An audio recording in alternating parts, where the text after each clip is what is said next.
Okay. Alright. We can get in a quick little stream. I definitely don't have enough time, but we can make it happen. Hey, hi, hello. I have no fucking idea why the audio source wasn't matching last time, and I should have caught that. The levels on my mixer were showing that the recording was getting audio, and that, my friend, was a fucking lie. So I hope that we can enjoy that little vacation into Alex reads a bedtime story and talks about music that nobody else can hear. And that's really just a story of my life. Is man yells at cloud, or Cassandra ass posting. Just talking about things that nobody else can see or hear or understand. Right, yada. I sound weird because I'm tired. I'm still waking up. But Alex, isn't it like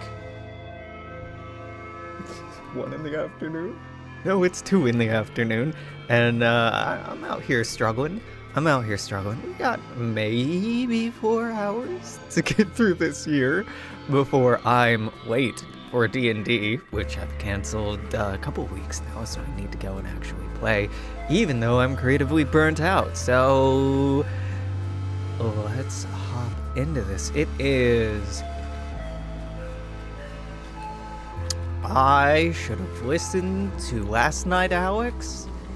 I wanted to keep playing, and instead I took a break last night, and I continued having the rest of my single cup of wine and a couple glasses of tea, and I was up way late playing Project Zomboid, reading, and it was actually quite a cozy night. I think we probably go out, because I don't have anything for this, right? I don't, but I can give you something.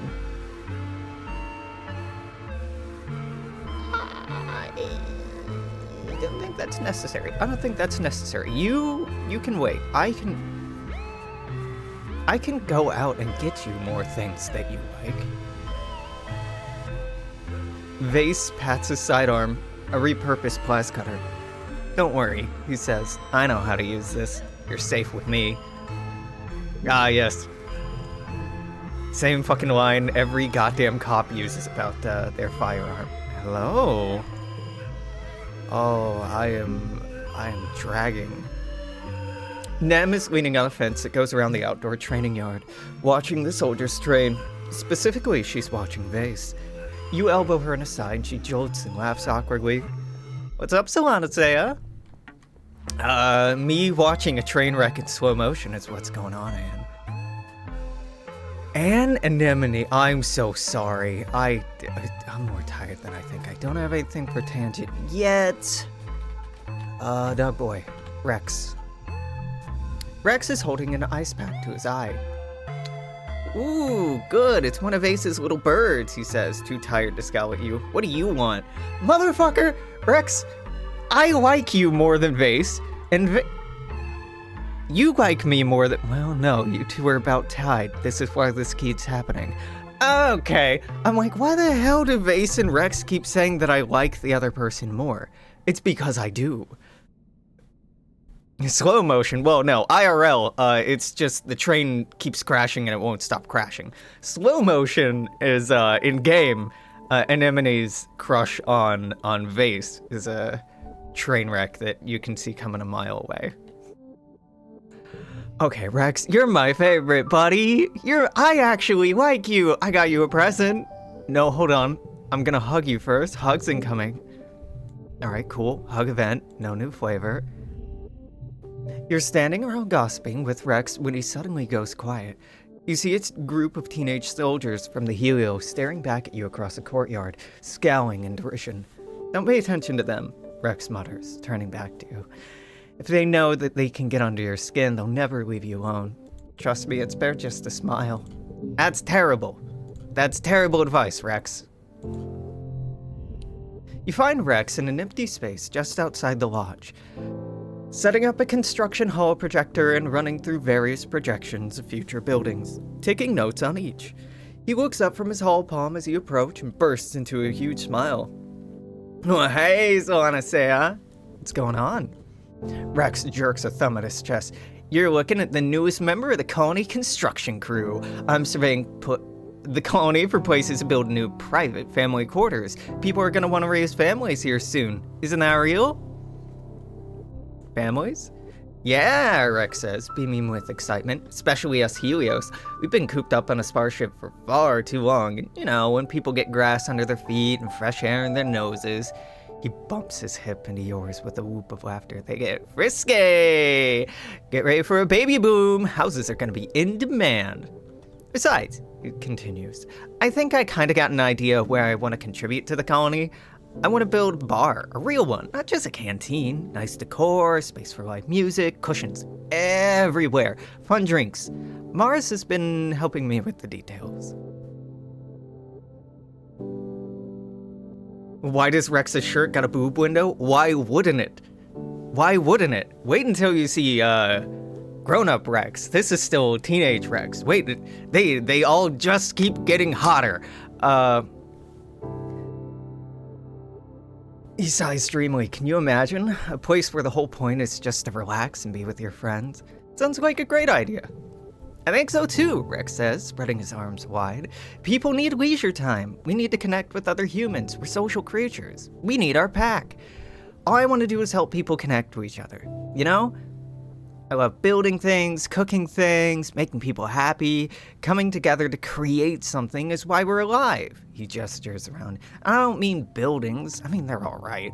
But what I'm really into is everything that goes into making a building. It's more than just walls and a ceiling. It's an agreement between people that we're going to form a society. We're going to cooperate. We're going to do something bigger than ourselves. And we're going to meet there in peace. Rex shakes his head, clearing his thoughts. Sorry, I'm just really passionate about this stuff. He laughs. This and hugs. We humans are also really good at hugs. Rex thumbs his chin. Sure. That's close enough to what that sentence says, Alex. Thinking, hey, actually, can you help me? Can you bring me any mushwood sticks or logs you find? I want to start stockpiling them. So when I get approval to start building the bar, we're good to go. Of course I will. Rex bounces on his heels and launches into a huge hug. Thank you, he exclaims. I really appreciate it. If you find any, just bring them to me. I love that last time we had our first kiss with Rex, who now, upon reflection, everybody else that we've known our whole childhood likes us more, and yet it's Rex who gets in on the smooching? You gotta respect the game. Nami is diggling, I can't read. Dig out. Just.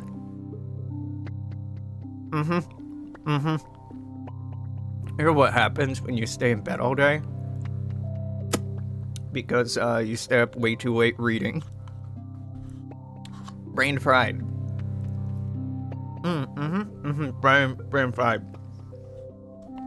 And doubly brain fried because I haven't fucking eaten today. And I have a yogurt sitting in front of me that I should have been eating. I didn't know they added one of our mods into the game.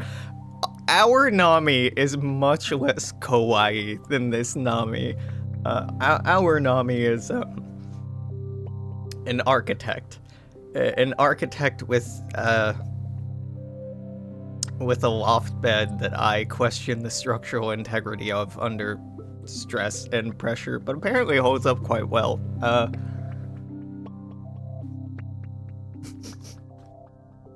This Nami would never break headphones. That joke is for exactly 4 people. Okay. Oh, you've eaten. Good job, Alex. Good ADHDing. Nami is doodling in their sketchbook, but looks up with a big smile as you approach. They turn off their hair speak. Hi, Solanate, what you doing? Me? I'm just practicing drawing hands. It's really hard. All the tutorials say that everything's just made up of shapes, but I don't get it. They extend their hand to you, fingers outstretched. How is this made up of a prism and 5 cylinders? It bends. I have a present for you.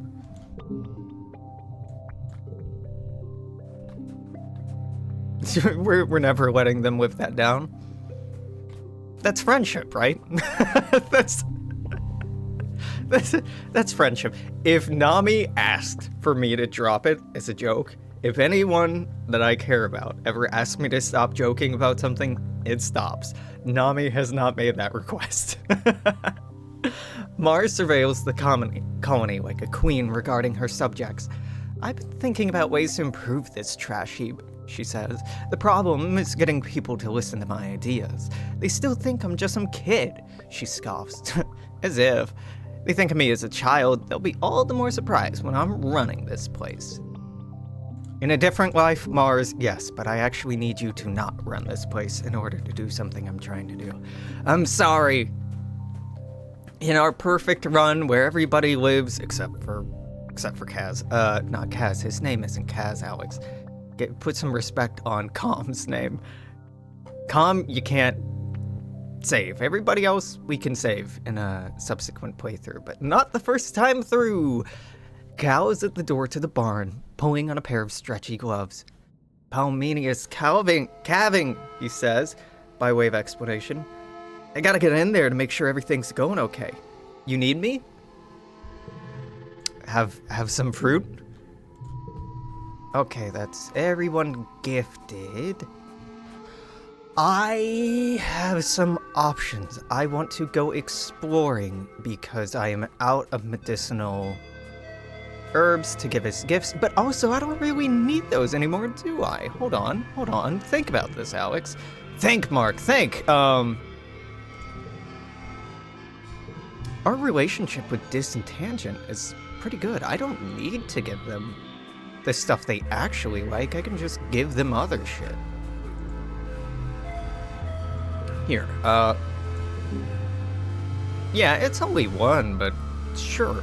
So I don't need to do that. Okay, good. But right now we have our heroic boost, which means toughness in combat is most efficient to level right now. Combat, I have a feeling we're going to be leveling pretty soon. I'd really love to get engineering done by the end of this year. So let's... Okay. Forging in the valley won't give us what I need. Surveying the ridge will, but I'm concerned that I may not have enough stress. Fucking send it. Let's try. Is it next month? Am I not old enough? I swear the other expeditions unlock. I'm going to avoid all of these. I'm gonna go talk to Sim to get the stress reduction event. I'm just gonna pick up things along the way, things that we don't super duper need. And then we do these in reverse order. Yes, that gives engineering, and I'm interested. I will come back for you. That's not a real quest. That's a fake quest. These strange devices are like 30% the reason why I'm here. Because it's the only gift I think that Vase likes. That little bastard. Okay, Vase sucks right now, but he hasn't become a monster yet. I think this year or next year is when he becomes kind of a monster. I think it's next year. I think it's year 17. Right, because we don't look like adults, so yeah, okay. We can't go hunting yet. I think that's next year. I'm gonna increasingly confidently say that's next year. I thought that this was the stress reduction area, no? Marvel at it. Reduce 5 stress. Gain 5 stress. Alright, net 0. You love to see it. Could have been worse. That means I have no idea where the stress reduction event is besides Sim. And I just blew past Sim rather than talk to them. Him, actually. I think him is how the game genders Sim. Though I think there's some ambiguity there. Do I do this? Nah. Let's save it. Oh, sweet, the obsidian field. We skate on through it. And hey, some bravery wouldn't hurt. Okay. What the fuck am I doing here? I can get a 444. Super easily, so might as well do that. I can make that become wild. Nami's cards are just so fucking good. That's 26 to get us started. And then I can make these all 4s too. No, I can't. Because you two do weird stuff. Okay, well I can make that a 5. And then... Can I turn you into a 3? No, I can turn you into a 5. I can do a 4...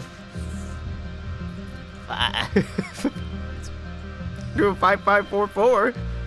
That's weird. That's not a great hand. I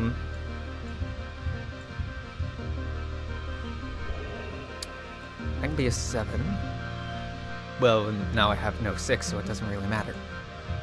Nope, that's a 5. A 5, that'll become a 4. Am I crazy? I could do a 1, 2, 3.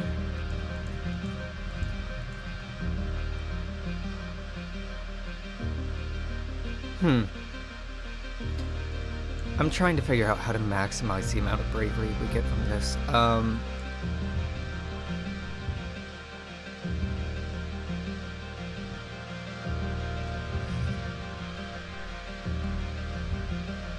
That turned you into a 6. That would turn into a 6. This would turn into a 5. And I guess a 6 is fine.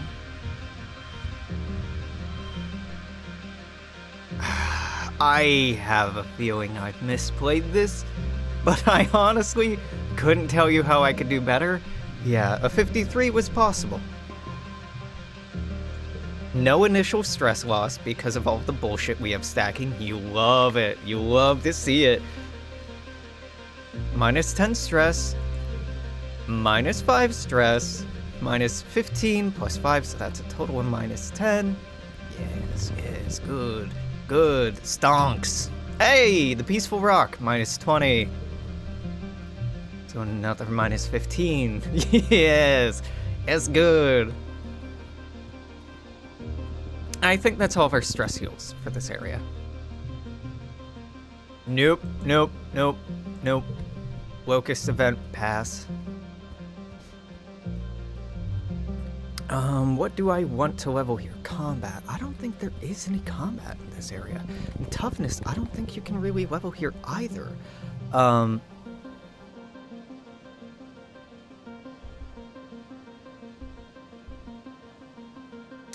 We haven't seen this. You're trudging along when suddenly you're buffeted by hot wind. No, like a very hot wind, lethally hot. The ridges are already baking, but all of a sudden you feel like you're trapped in a nuclear reactor. Your skin dries out, your lips begin to crack, your eyeballs feel like sandpaper.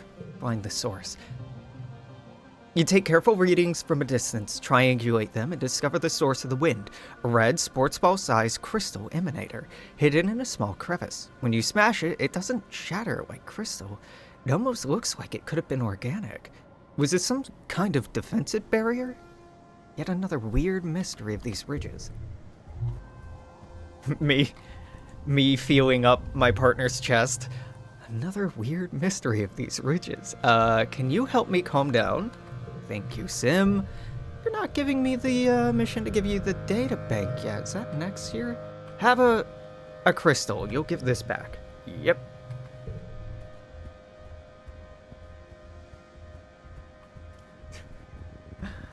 Okay. You investigate a weird squeaking noise, eventually following it to its source. An undulating swarm of sweet creatures that have gathered on the cliff above you. You watch as they throw their tiny bodies off the cliff, plummeting past you and out of sight. They scream and screech in excitement. Okay, very weird. I can get closer to investigate, which gives me a card that I don't want.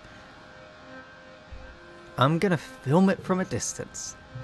In your best wildlife documentary voice, you note that the creatures are probably killing themselves off so the rest of the tribe will have a better chance of survival. Or maybe they're migrating, made a mistake.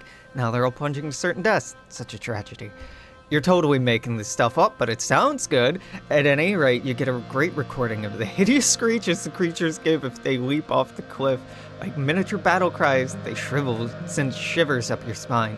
You're happy to record it from way, way back here. Okay, the creativity, that helps. They're not killing themselves. They're bounce weasels. They bounce back up. They're having fun. They're having a good time. It's fine. It's fine. Ooh, precarious bridge crossing. We could get another 6 value card. I don't need it. I don't need it. We have so many good cards.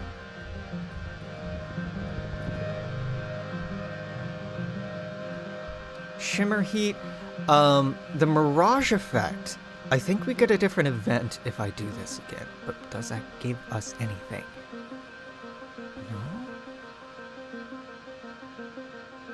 No. No, it doesn't. It's so nice being able to pick and choose which of these we're gonna do.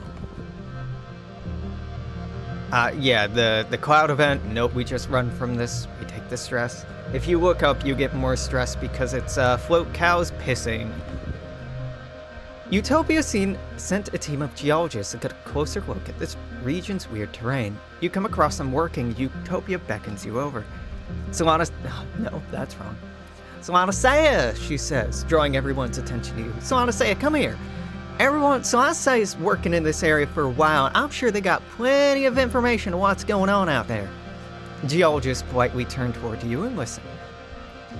Here's what we've got going so far, she says, speaking directly to you. Judging from how the layers of sedimentation are broken up, this place used to be pretty flat before there must have been a ton of earthquake activity, ripping up the land, bringing up these huge ridges. We can date the quakes around the time a lot of these ruins were created, she adds, and we're looking, but we haven't seen anything built after them. Like, that was it for the old convergent domain. These broken up layers are the same across the planet. Something sure happened about 20,000 years ago. I'll share my findings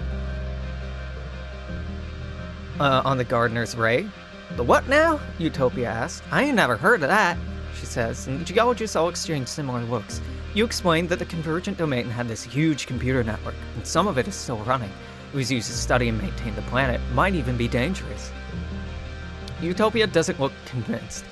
I'm not one to throw out a theory, but that's pretty far-fetched, Lanacea. All we've seen are ruins. She squints and thinks it over.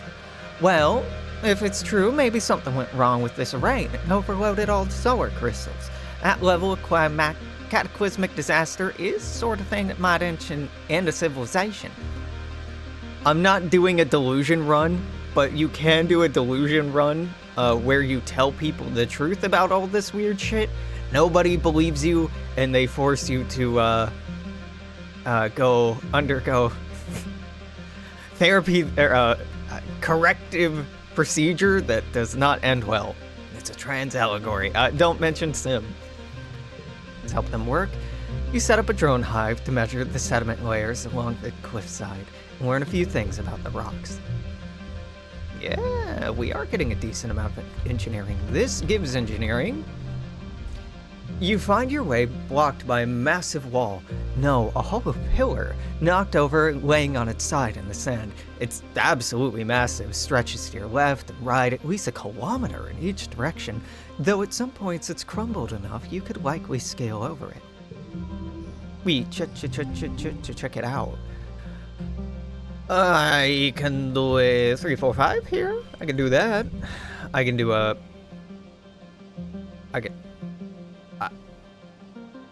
I can do a 2, 2, 2 here.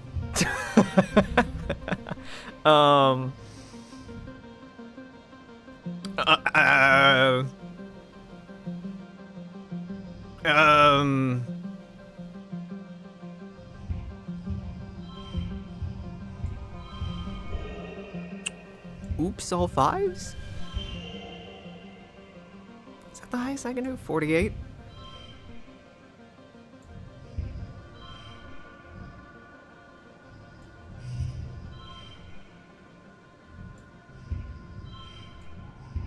$50.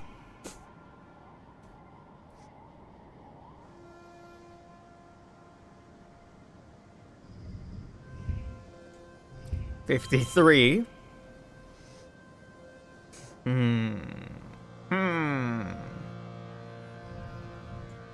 48, but hear me out. 52, son of a bitch. Alright. Well, I tried. 50.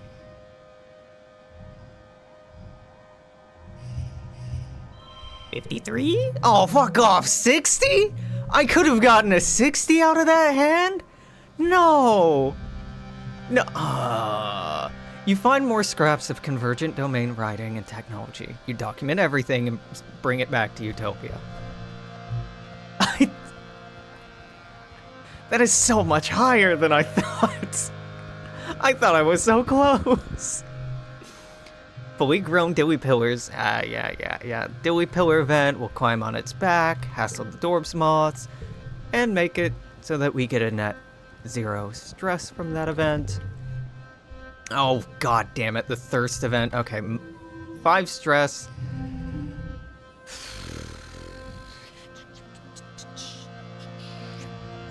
I'm just gonna... There we go. Start out with 27.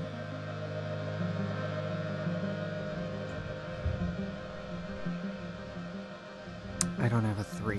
I do have a 4 I could turn into a 6. That'd be another 6. What would this turn into? What? Oh, because that counts. God damn. 6667's pretty good. Okay. We can get a 666.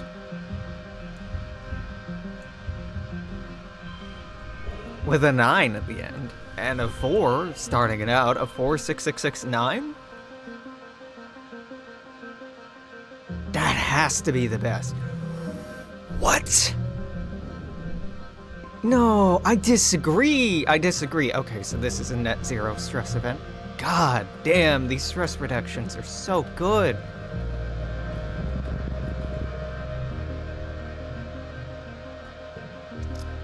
Oh, air squid babies. Can't avoid this event, and this is how we met Sim the first time. Okay, I can do a 456 here. So let's do that.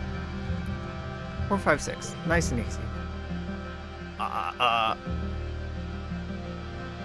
Stress is over 50, so this is 6.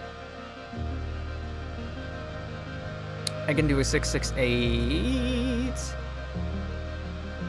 I hate Tangents Focus too. This is never a good card by the time you get it. We can do a 1, 2, 3, 4. Except not. Except I can. Except not. Son of a bitch. Except I can. That still has a gem on it, Alex. No!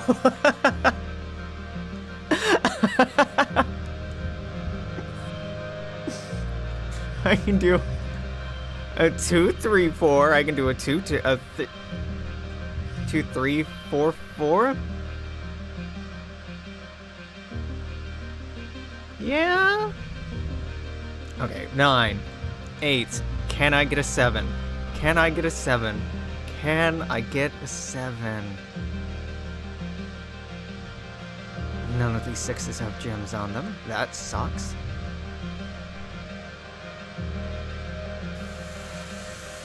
I don't think I can get a 7 here. You're not a 7. You would become a 7, 5, 6, 7, 8, 9. With no way for me to get a blue 5. Alright. 52 has to be the best. All right. Okay. Cool. I keep pushing so hard just to get a kudos that I don't actually need. It's about it's about knowing that I can. It's less needing to do it, more being able to do it.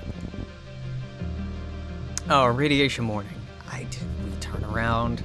It's just 5 stress. You don't get anything for solving that event as we demonstrated last time. So was that worth it? A little bit. Engineering's doing great. Toughness, we leveled a little. Like I said, I don't think you ever see combat here. If we want to level combat, we're gonna have to go back to the second place that we unlocked. Yeah, I don't want that card.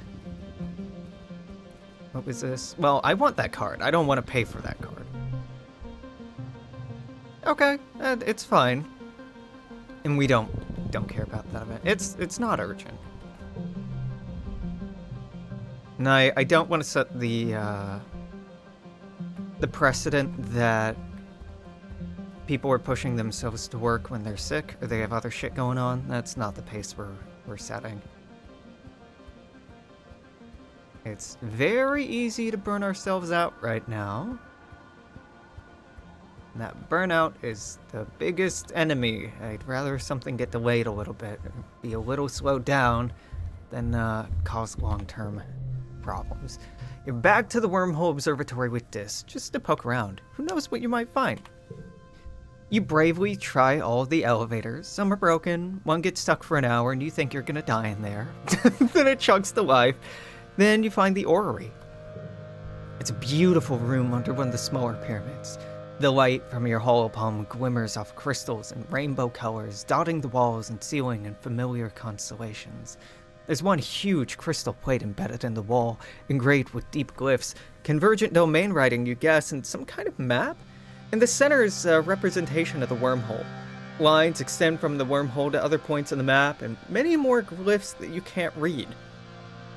Crystals cut up into shards like it can move around, but it's still and dark and has probably been for thousands of years. You run your hands around the panel, looking for a way to turn it on. Your hands encounter a slot. Upon further inspection, it seems to match one of the artifacts you picked up in your survey. You slot the glowing pick device into the slot. Sorry, you used the word slot twice in one sentence? You sure fucking did. Shame on you. The crystal pings on the wall come to life, the glyph on them glowing. They start to move in an unnervingly organic way, like melting into water and sliding over the surface, rearranging themselves. It's not just writing. The surface of the panel raises and lowers like braille. The glyphs pulse and glow at the same swirly purple-pink as the glowing device, which you realize must be a power source, a convergent domain battery. It's like an orrery for the wormhole? This must be one of the best preserved bits of convergent domain technology you've found yet, and an excellent example of their writing. You're starting to piece together the glyphs of the Converger's language. You can recognize the symbols for Vertumna, the wormhole, the Converger, and basic verbs like being and going. One that seems to mean bending or twisting that's used all over the place. It starts to get easier. You think your brief connection to the array must have left some of the Converger's language in your subconscious. It's all so much to take in, and it's getting late. Better bring all of your recordings back and let Congruence and the rest of the archaeology team crunch away at it for a bit. They'll be thrilled. You love to go out exploring and accidentally almost max out engineering, thinking that we wouldn't. It's so damn close. Was it like 96, 95? The sun rises again after the glow, heralding a new year. It's your 16th birthday. You wake up in your new quarters, blinking into the watery sunlight. Dust motes float through the air, and you take a moment to enjoy the perfection of your bed while you listen to the sounds of the colony waking up outside. So much has happened in 1 year. Just a few short months ago, you thought your life was over. Now it's better than ever. There's plenty of food, the colony is safe, you even have your own bedroom. You're considering snoozing until your parents wake up, when your reverie's interrupted by a blinking holo message. It's a text from Tang. Joyous observance of the anniversary of your birth, it reads. Another one comes in. That means happy birthday, of course. And then, in case you didn't know. Wow, a whole 3 messages in a row from Tangent. It's pretty gushy. For her. Your parents wake up slightly after that and order you up a traditional birthday breakfast feast. Your dad gives you a big squeezy hug and tells you that he's proud of you.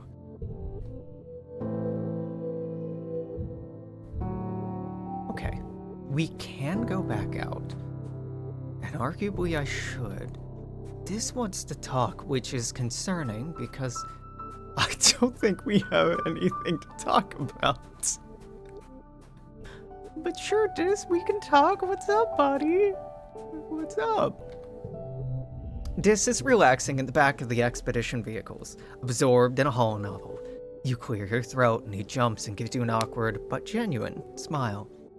Hey, Solanacea, he says, pulling his legs out of the way so you can climb in beside him. It's getting harder to find places to be alone here, don't you think? I'd kill to be out there exploring, but Utopia insisted we have a rest day. He rolls his eyes. He closes his holo novel and sighs. It's just so crowded here, he complains, and it's boring. I'd rather be out there with Sim learning about this planet. This continues, looking wistful. He folds his hands over his heart. He's so interesting. I could talk to him forever, you know, like we really connect. Have you gotten much out of him? Yeah, Dis exclaims, sitting up straighter. Well, I mean, sort of.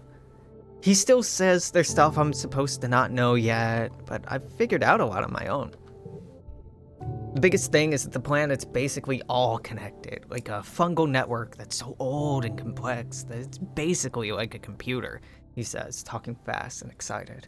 It's not just mushrooms, the trees, the animals, even the rocks and the water. Dis smiles. He didn't want me to know that one. He confides in you, but I guessed it. Remember when your dad got sick every year from the pollen? It was actually fungal spores? Well, I just started thinking from there, and yeah, it's like every year, the planet refreshes its communication network with fresh spores. It's so cool. I knew that one. Really? Dis says. Well, how about the fact that this is really old, like really, really old, Dis continues. Like probably thousands of years old. Sometimes he talks about stuff from ancient history like he was really there, because he totally was. Dis laughs a little, but he still acts like a kid sometimes, you know? He loves Holovids and candy and playing tricks. I had no idea. Oh, and I've seen other gardeners, Dis says quietly. They don't look like Sim at all. They look scary. Oh, no way. Okay, one more, Dis says, his face going pink. The gardeners don't have clothes. Sim was naked when I met him, and I had to bring clothes from the colony. Are you blushing? No, Dis stammers, his face going even more red. It was just really embarrassing, okay? He was naked. I didn't know where to look. What about you? What has he told you? Well... His hair seems alive. Dis rolls his eyes. Well, duh, anyone who sees him knows that. It, like, moves, right? I thought I was imagining it, but it kind of like how plants move to face the sunlight. Man, I really don't know much about Sim. Alex knows a lot more, but we do not yet. Wish we could tell people about Sim, Dis says. I feel like if people knew him the way like we do, they'd realize there's something wrong. We're doing something wrong here. But I'm scared if I tell someone, Sim will never talk to me again. He says we're not ready. Can't tell anyone what we know. I know, Dis mumbles, sighing as he thunks his head against the window of the cab. I don't want to mess up whatever plan they have. I just want to help, though, you know? I know. Dis nods and turns away, done with the conversation. Okay, I would like to level toughness, which probably isn't going to happen in combat. The only way I can think to do that is either doing combat training, which... Yeah, we should do. Because remember how I fucked up last year or the year before? By not being able to do patrol on the walls, I need to unlock that. So we're gonna do defense training. You've heard Security Chief Red is on the lookout for lookouts. That is For kids, chill on the top of walls all afternoon and count Xenos. Sounds way better than going to class. Gives you once over, eyes narrowed. All right, he says, look over there, the end of the field. What does that sign say? Read it out loud. You can read the sign easily. It says if you can read this, your eyesight is 20/20. What a weird sign. What does that mean? Rhett nods in approval. Good, you passed. Come back next month, I'll put you on the roster. We were one fucking away. That is... here's to you, Governor Udicott. You died needlessly. Sorry. You died because Alex lost count. Okay, 8, 6, 6, 5, 4. This would also be a 5. That's 59, that's 54. Oh, snap. Crackle pop, Jesus fucking Christ. I think 59's best I can do here. Yes, yes. 6 combat. I see 2 animals, 10 stress. 1 kudos. And hey, boosted our relationship with Vase. Because that's something that I clearly care about. Wait quiet. Everyone has gotten something this season. Nobody has anything left to say. We can go out on another expedition. I'd kind of like to do that. Not because of the efficiency of leveling toughness in combat, but in going to forage in the valley, I know there's so many stress reduction events that will come out of it better than we went in. And I'm running low on gifts for Anemone, so a couple more Xeno eggs wouldn't hurt. How do I want to do this? That's a great question, because most of the stress reduction events aren't marked. It's so weird seeing them side by side, that ain't right. Not a lot of them are immediately visually apparent. We can talk to Sim, which will give us one. That's guaranteed. Okay. There's a lot of Vricky out this time.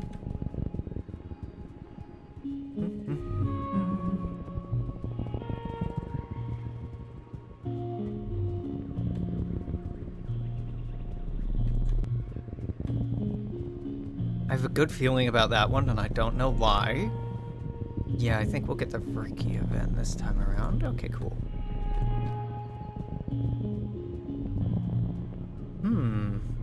What do I want us to... Oh my god, there are so many Vricky.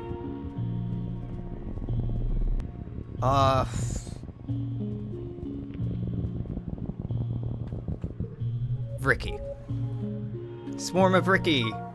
I'm gonna fight them, because it's a combat challenge, and that's what I'm here for. Is there a peaceful way to resolve this? 100% yes, there is. But that's okay. Yeah, that's okay. This would turn into a 10, which is just obscenely good. I have a 6/5, but I don't have a 4, and there's nothing I can turn. Nope, I can. I can turn you into a 4. I can turn you into a 5. I don't need that.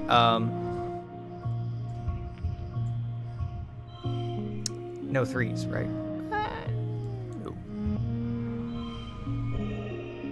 Oh, physical cards get a +1 when played. That's how that works. Okay.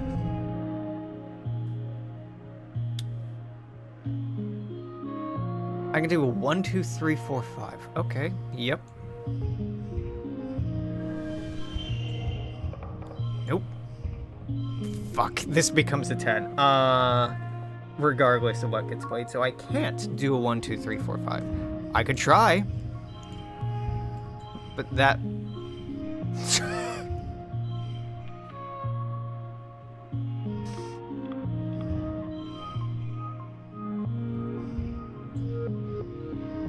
We already win, right? I'm just trying to...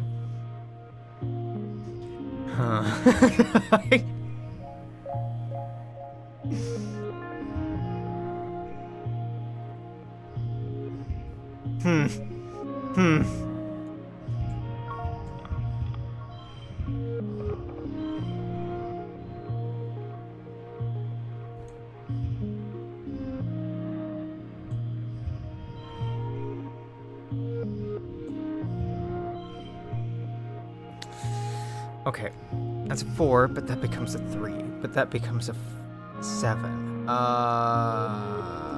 What if I put you here? Then that becomes a 6 and you become a 5, but I need...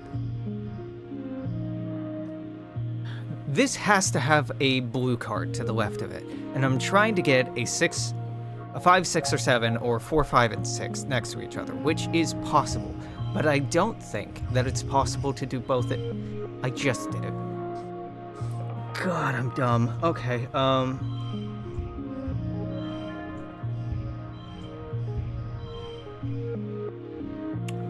yeah, 38. 40? Are you fucking kidding? It's fine. Well, that wasn't so hard. You smack a couple of them to the ground. I don't feel good about that, but... Ooh, draw an extra card at the start of a challenge. Incredible buff. Field of Butter Dandies. Minus 30 stress. Total of minus 25 there. That's why I wanted to come here. That gives me 5 free other events. Are you the good freaky event? One of you are a good event. This is not the good freaky event, but we might max out bravery here. 3.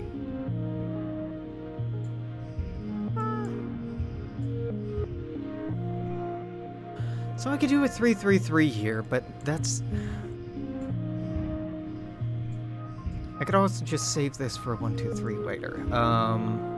That'd be a 3-4-5 I could do right now.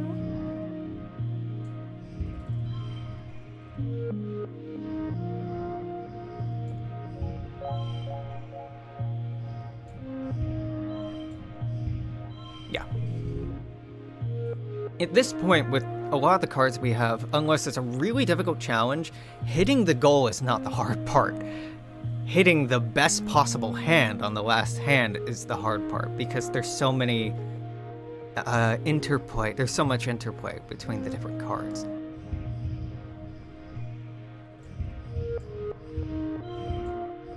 I know this isn't the best hand, I'm just getting the good cards out of the way. Okay. 1, that becomes a 5. 4, that becomes a 7. 3 becomes a 3, that's fine. 2, 5, 32, 33. Fuck off, the best was 47. I wasn't anywhere close. That's fine. It's fine. It's fine. We max out bravery, so we draw an extra card at the start of the challenge. We are rolling in cards. Oh, shortcut. Cool. Yep. So shortcut's easy. It doesn't matter where you start. You just go east, south, east, until you get this. Then you head back west until you can't go west anymore. Then you go north, west, and you go south, and then you're done. There are little maps that people have drawn, but... Oh, blep! Shit, yeah, baby! Give me that blep leaves. Yes, yes! Yeah, like I said, the reason I wanted to come here was mostly the stress reduction. We got some other stuff, but this ain't it. Nope, those berries are cursed. You either blow them up and get nothing, or...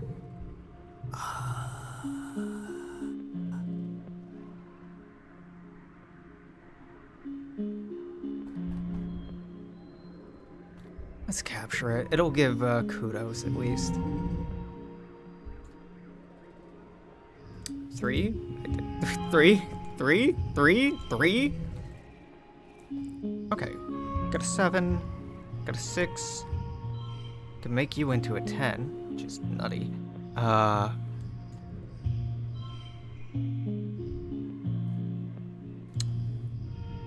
Right, you suck. You suck because you make it so that I have to do things in a weird order.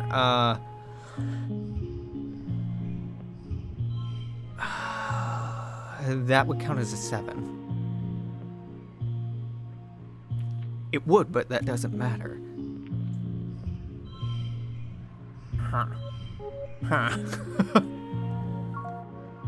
Huh. Hmm. Oh no, man. Give me 34 on this one. It doesn't matter. This hand matters. The other one, it don't matter. It don't matter. It don't matter.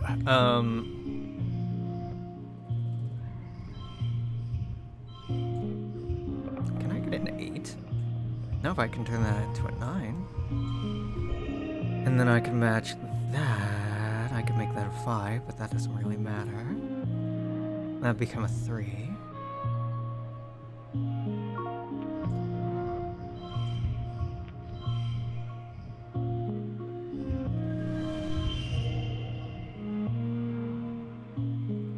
You can do better than 44. Yeah, 48. It gets to the point where I know that there's a better way, but I may not be able to know what that better way is. That's okay. That's okay.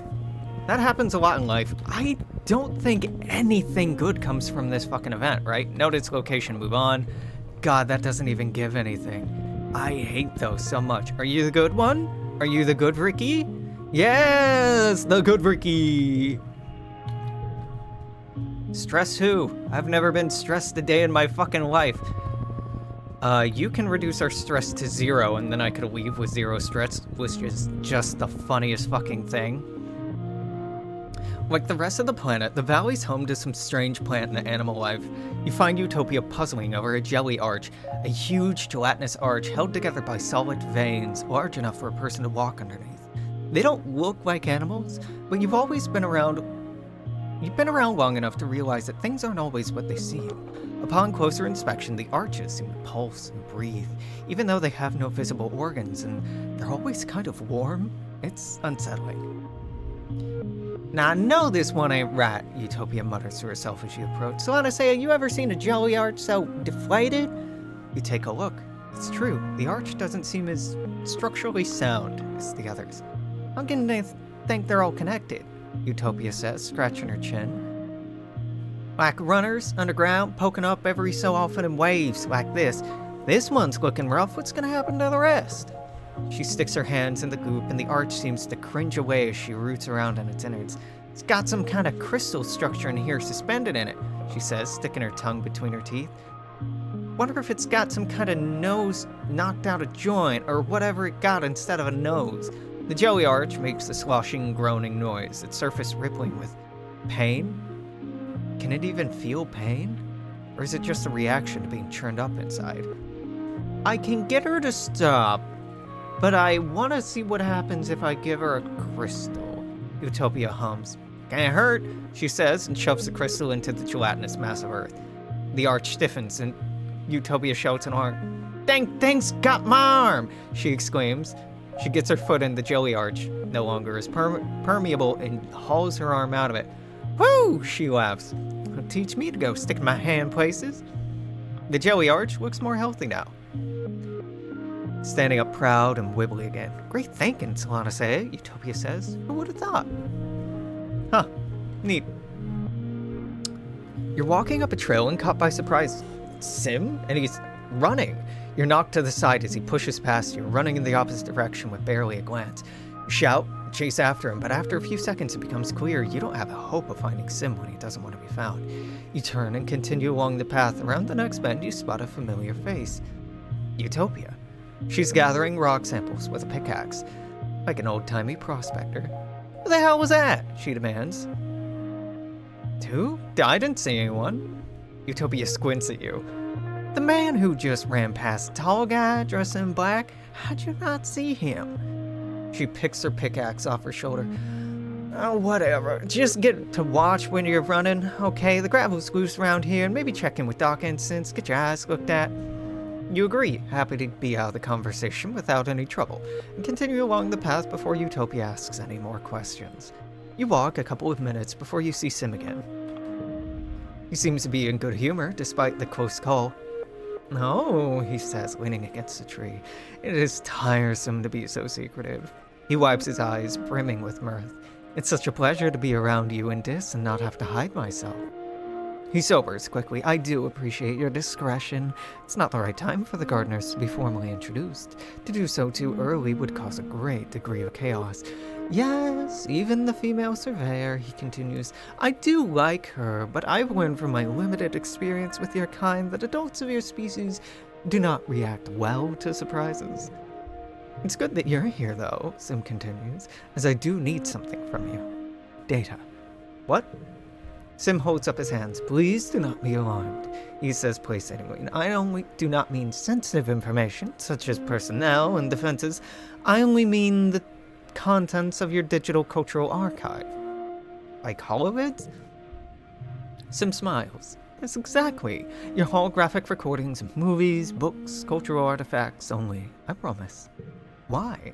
Well, Sim says, isn't it obvious? I wish to know more about your kind. I wish to learn how to... He struggles for the right phrasing. I wish to learn how to act in such a way that's not so discomforting to humans. I'll do it. Sim's gentle smile grows warmer. Truly, yes, clasping his hands. Oh, I thought I'd take a great deal more convincing. You are surprising. Such a pleasure. You tell Sim that you can likely find a mem drive in engineering filled with the data that he wants. But you request a payment of another kind. Sim startles and laughs, his hands shooting to cover his mouth. Oh, you're so bold, Suanasea. That is a quality I genuinely admire about you. What a marvelous gift, to be able to simply voice whatever is on your mind without the burden of forethought. He taps his lips thoughtfully. Perhaps watching your holographic videos will help me understand the nuances of your request. Yeah, but give stress reduction. Thank you. We have max out bravery? So mental skill increases are up. Reasoning and organizing, that you were up for a great season next season. What am I even doing here? Trying to level combat? You got any combat? Yes! Fight it! Combat, yes! Holy shit. I just have so many fucking cards, man.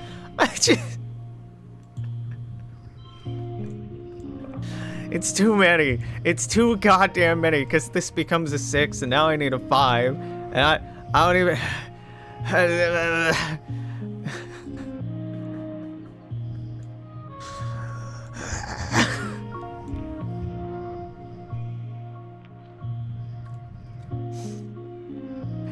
I can do this. I can do a 2, 3, 4. I can do a 2, 3, 4, right? Yes. Alright, great, wonderful. 8, 9, 8, 7, 6. Jesus, I can do a 9, 8, 7, 6. 8, 7, 6. And still have a 15 for next round.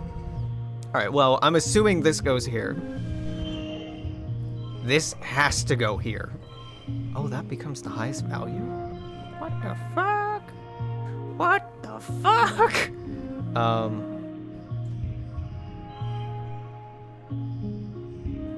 I don't know, a 6, 6? Is this... 50? Sure. I could have gotten a 59? What the hell? That's crazy. That's insane.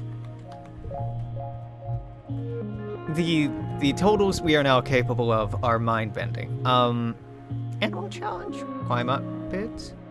Turn back? I'm maxed out, baby. I turn back. I'm good. You should probably do the boss. Yeah, I fucking guess. It probably won't give a reward that's worthwhile. Squeeger Queen? Is this card worthwhile? I don't think this card's worthwhile. Yeah, it's only a 6. Yeah, go around. When I have a deck loaded with so many 8s and 10s and fucking 15, I don't want to be seeing 6s in my hands. I don't want to be seeing 2s and 3s, but we don't have the ability to get rid of those cards right now, and even if we did, we don't have enough money.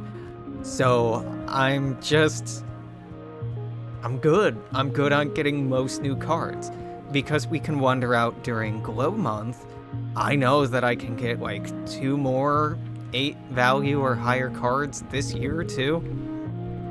You spot a juvenile Squeeger Queen all on her lonesome. She's still mobile, but she's moving very slowly, digging around in dirt here and there, licking the ground, possibly looking for a good place to take root and live out the rest of her life.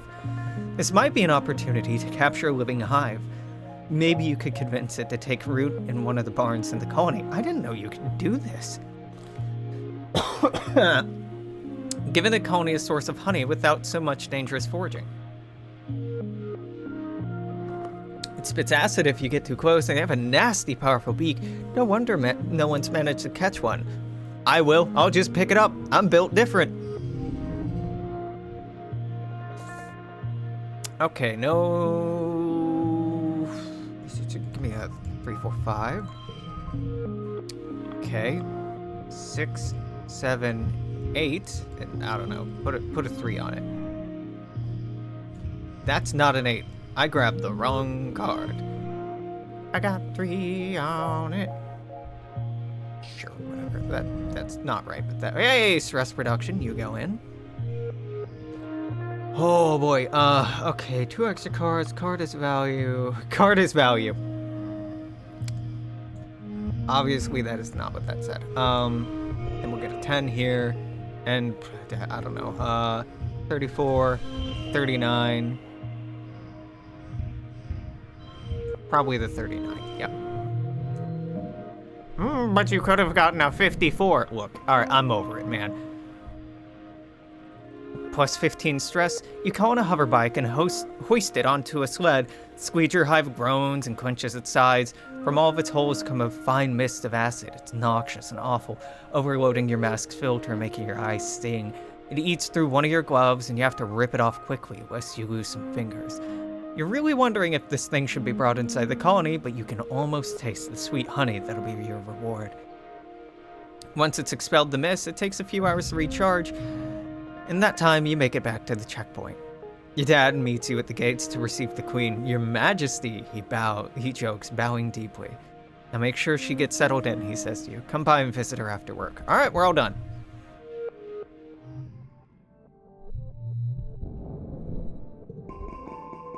Did I max out the things I wanted to? No. Did we accidentally max out some other things? Surprisingly, yeah. Pretty good. Hey, Dis. I don't know, man. I have a lot of crystal, but I need that, so I'll have a yellow flower. Are we at 100 yet? Can I stop giving you stuff? We're still close. We're at 96. Okay, all right. Soon. Cal is not over here, but there's a stick back here. I have, I think, 20 sticks is more than enough to, make good boy Rex very happy for the rest of the time, but I don't know that. Mars is wearing Nami's VR headset and smiling. When you tap her on the shoulder, she jumps and rips it off, scowling. Oh, it's you, she says, fluffing her hair. I thought it was another adult coming to tell me to do something useful. She holds up the VR headset. This? Nami realized you can load the old museum guided tours into this thing so you can actually feel like you're walking around the Louvre or the Guggenheim. Totes cool, right? Finally, some culture. That is cool. I'm happy for you, Mars. I love virtual museum tours. Rex is playing a game where he throws a ball up in the air as high as he can and tries to catch it without using his hands. You narrowly miss him running right into you, and the ball bounces away. Shucks! Rex exclaims, twiddling his big furry ear. I was on a roll. You need something? Okay, well, it's several somethings. Number 1, have stick. Oh, and it's your birthday. Of course. I remembered. Definitely. Hugs incoming. Rex throws his arms wide. Coach, I'm open, he laughs, catching you as you throw yourself into his arms. He spins you around and growls into your neck, squeezing you tightly. It's a good hug.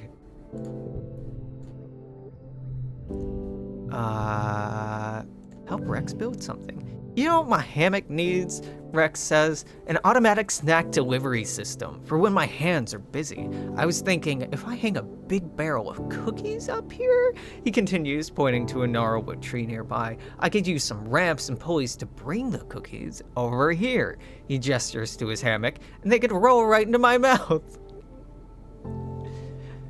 That boy's cute, but he ain't bright. It's a bold plan, that's one word for it, and involves a lot of twisty-turny ramps, gears, levers, swinging arms, and more.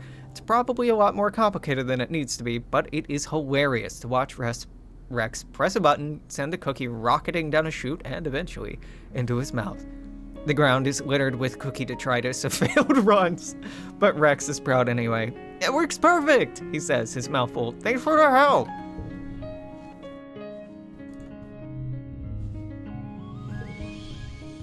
Nami is sitting off to the side all by themselves, despite that there are other small groups of teenagers from the Helio here. When you sit next to them, they look up from their holopalm with a startled expression. Oh, hi, Solanacea, they exclaim, giving you a bright smile. Hi, let me clear space for you. Give Crystal. Cal, are we maxed out? We're not. My bad, Cal. You spot Cal among the herd of float cow, gently pushing them around so he can milk the ones that seem to float lower than the others. Hey, Solanacea, he says, reaching under one cow and squeezing a stream of blue milk into his bucket. You ever had moo juice straight from the tap? It's something else, let me tell you. I'm happy for you, Cal. That's what I'm feeling right now. Happiness for you, not revulsion. Nah, you can't prove that. Nem is being a little creeper. You love to see it. Have egg. We maxed out Anemone? We're damn close. Tangent's the only one I've maxed out. Look, I'm 16. It's so early to max someone out. You're pretty good friends with Rex, aren't you? Vase says, giving you a once-over. He must not like what he sees. I wouldn't go telling everyone that. It might not work out great for you. It's just a bit of friendly advice. Yeah, okay, prick. You arrive outside the garrison just as you spy a small unit of young Helio trainees finishing their daily run around the colony. Vase is easily in the lead. You swing yourself up onto the fence and watch as the group breaks into pairs for the next drill. As unit leader, Vase goes around and corrects everyone's form, checks in on them, before he spots you and trots over. What's up, colony kid? He says, wiping his forehead. His training shirt clings to his chest, damp with sweat, showing off his muscles. Miss you out there today. You should come for a run sometime. Hey, you couldn't keep me away. Hell yeah, Vase says, bumping his fist into yours. Every day, first at sunrise. Even if you're late, you have to run it twice. I've been trying to get the other colony kids out here, Vase continues. On the Helio, we were raised to believe that physical exertion does more than build muscles. Helps you think more clearly, boosts your immune system too. He clenches his fist, not only that, but it strengthens a bond between brothers. Turns men into heroes. Vase looks like a hero, you think. Even just standing there, he has the same kind of presence as action heroes in the old vids from Earth. He's so confident in his element that everything he does looks effortless. You can't imagine him skinning a knee or having a voice crack or tripping over his feet, all three of which have happened to you this week. Whatever you're doing, you look good. Vase smirks and pops his elbow on the fence, leaning into your space. Yeah? You digging all this, huh? Thinking about my favorite subject, baby? Oh, you're talking about my favorite subject, baby. He holds your eye a few moments, unashamed. Vase picks up the water bottle, takes a big swig, rinsing out his mouth before spitting into the dirt. Not everyone's cut out to be a soldier, he says. I mean, where would we be without people like Tangent giving us the intel we need?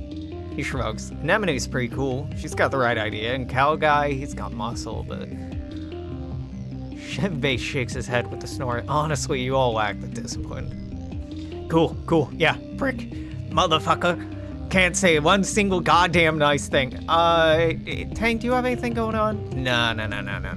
Okay. It's pollen. We've talked to everyone. We've gifted everybody stuff. We can max out engineering right now, which I don't want to do. I don't want to do that because it's so close to leveling. I want to max that out once this wears out. So I want to level reasoning, which is tricky because that would just level engineering. Tutoring children would do reasoning and empathy, yes, and boost our relationship with Nami Nami, which doesn't hurt.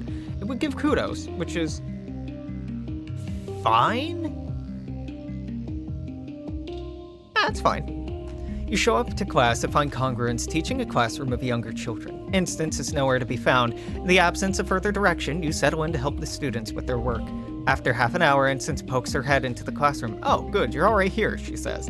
I trust you'll be able to handle yourself in all subjects and with students of all ages. Ask Congruence if you need any help. She turns to leave, but stops to turn back to you. Thank you, Solanisea, she says quietly. Since Professor Hal died, well, Congruence and myself are poor replacements for him. I'm grateful for your help. Settle in to help the younger students learn how to use their holopalms and access the HoloNet, Congruence's massive database. Congruence is everything they could ever need: music, movies, games, novels, comics, a calculator, timer, encyclopedia, textbooks, colony social media, specialized tools for different jobs like architectural programs. It's a massively powerful tool, and it's literally in their hands. They're mostly interested in the games. Some understand it less than others. Why do we gotta read about stuff? Nougat whines, dejectedly poking at her holo screen. The skin around her newly implanted holopalm looks a little red. She keeps picking at it. I just want to go play. It looks infected. You take a look at Nougat's holopalm implant. The edges, where it meets the skin, are peeling back and it looks red and puffy. No wonder she's having a hard time concentrating. Looks like it really hurts. You take it to medbay, put some antibiotic cream on it, wrap her hand so she stops poking at it. She's excused from this lesson until her implant heals properly, so you spend some time with her afterward, showing her how your own holopalm works. The quieter environment in the medbay seems to help her concentrate. Soon she's zipping through Congruence's archives on her own. See, you're pretty good at this tutoring business. Sim asks you for data on human culture, television shows, music, books, things like that. You have unlimited access to Congruence's media archives through your holopalm, but for Sim, it'll be a little more complicated.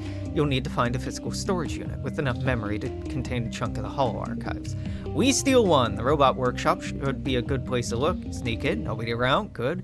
You rummage around till you find what you need, a portable holo unit in the drawer, then find a port in the wall to plug it into. An interface pops up with options. Copy data onto a tiny drive. Perfect. Start by carefully copying your very favorite videos and games and realize there's a shit ton more on this tiny device. Sweep in thousands more vids as well as entire contents of the school's Learningpedia. As you slip the unit into your pocket, the Congruence console above you suddenly flickers and lights up. Congruence seems amused. She doesn't sound an alarm, though you know you shouldn't be in here.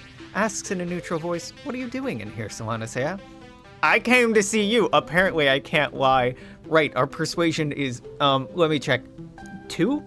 3? 1. I'm sorry. That was egregious. Congruence allows her expression to show doubt, though she seems flattered. You chat for a bit, then she tells you to get out before you get in trouble. She seems to be lonely. Can an artificial intelligence get lonely? Something you've never thought about before. Thought about before? Unplayable. Finally, a typo. You guess she must miss Professor Hal quite a bit. Oh, Jesus fucking Christ. 8.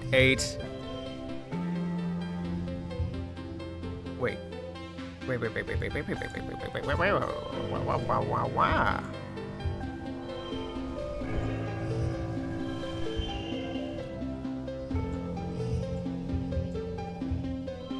No.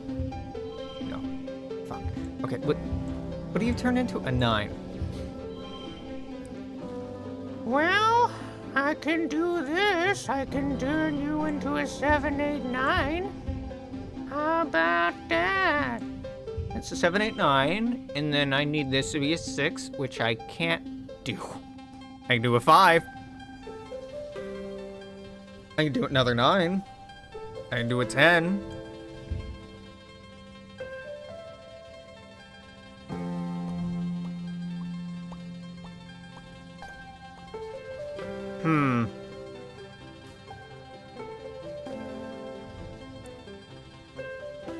This would give a +5 to a flush, which really sucks. Hold the fucking phone. 37. 50. Fuck!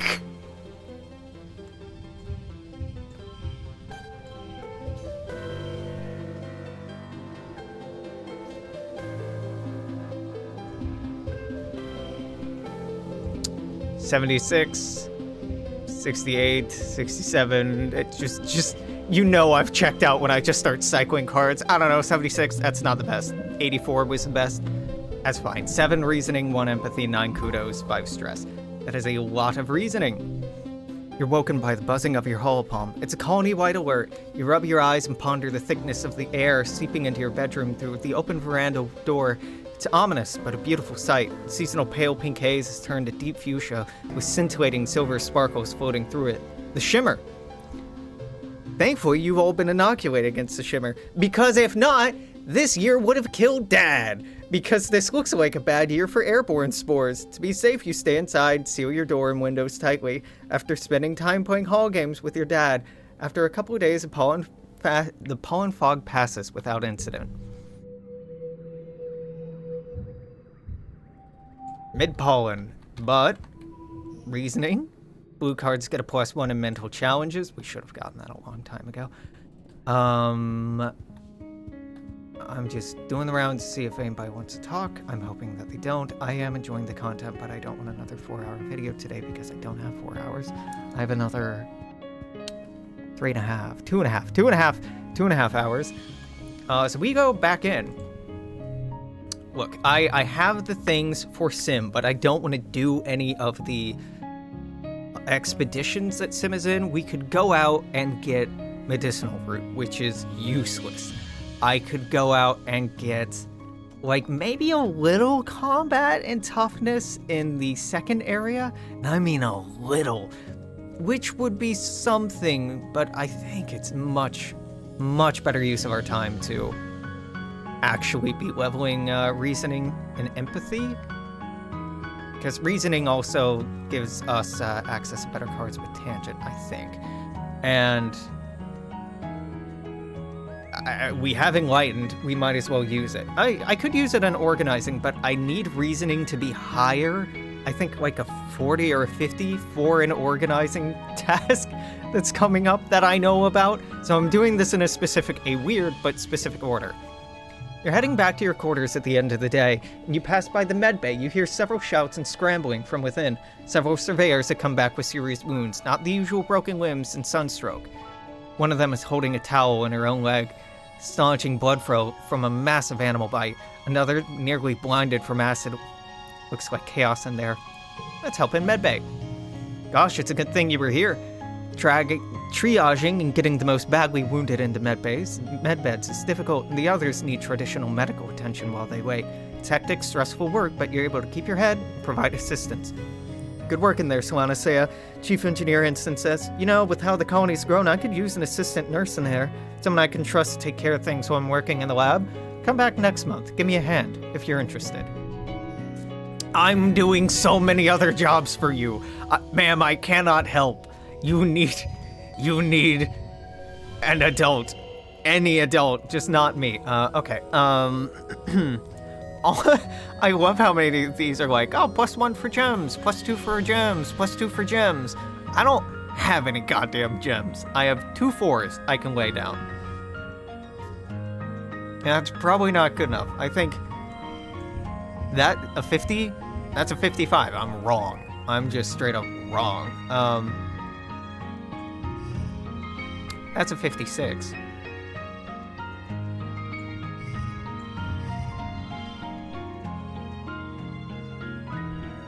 That's not best. Nope, 59. I get a distinct feeling when I'm like, I'm close.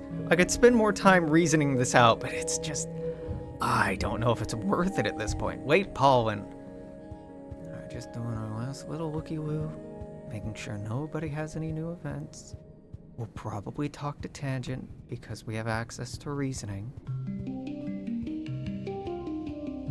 Because reasoning's over 40? Yeah, I think that was the next event for you. I've been thinking about changing my sleeping habits, Ting says. If I only need to sleep 8 hours out of, say, every 36 to 48 hours, must they be endured all at once? Imagine the efficiency of taking a 15-minute nap every 4 hours instead. Well, that's practically no time at all. Want to study together? You offer to help Tangent with their schoolwork, but she just shrugs you off. I'm not working on school anymore. She's a chief engineer instant, says I'm too smart for my age. My talents are wasted in school. She opens her holophone, shows you her lab notes. Ugh, it's so much work, though. She complains. Honestly, maybe it'd be better to be like everyone else. Unintelligent people seem happier. I relate so much to Tangent in a heartbreaking way. I've felt this way before, but it's such a weirdly elitist thing to say. It can feel really lonely being deeply analytical and critical and cynical, and having like a understanding of the universe and reality based in like physics and mathematics and sciences, when people around you are based more in culture, doctrine, religion, feeling, sentiment, and there's nothing wrong with that. There's nothing wrong inherently with either. Just it can feel very lonely and isolating, feeling like you are staring squarely at impossible problems like the heat death of the universe, or everyone's eventual mortality, or the fact that all of human knowledge and experience, the totality of human legacy will eventually cease to exist despite monumental effort, even if our entire species was working toward that one purpose, right? It can be hard to look at these really big picture things and feel happy and feel content, because happiness and contentment don't come from the pursuit of these bigger questions. They come from really animalistic things, which if you're trying to intellectualize, if you're trying to conceptualize, if you're trying to make sense of the universe in your head, you're not engaging with that more emotional, physical aspect of reality. There are studies showing higher rates of depression, suicide, and other related mental illnesses for people who score better on tests, for people who score higher on IQ tests. And I really do caution against the sentiment that smart people are sadder, because again, the elitism that can come hand in hand with this, but it's something that I've heard and felt a lot. Just then, Nem jogs by with a squad of soldiers all marching in time. She gives you a little wave, then cringes as the leader barks on her to keep her eyes forward. Tang shudders. Second thought, forget I said that. I'll keep to being smart, thank you.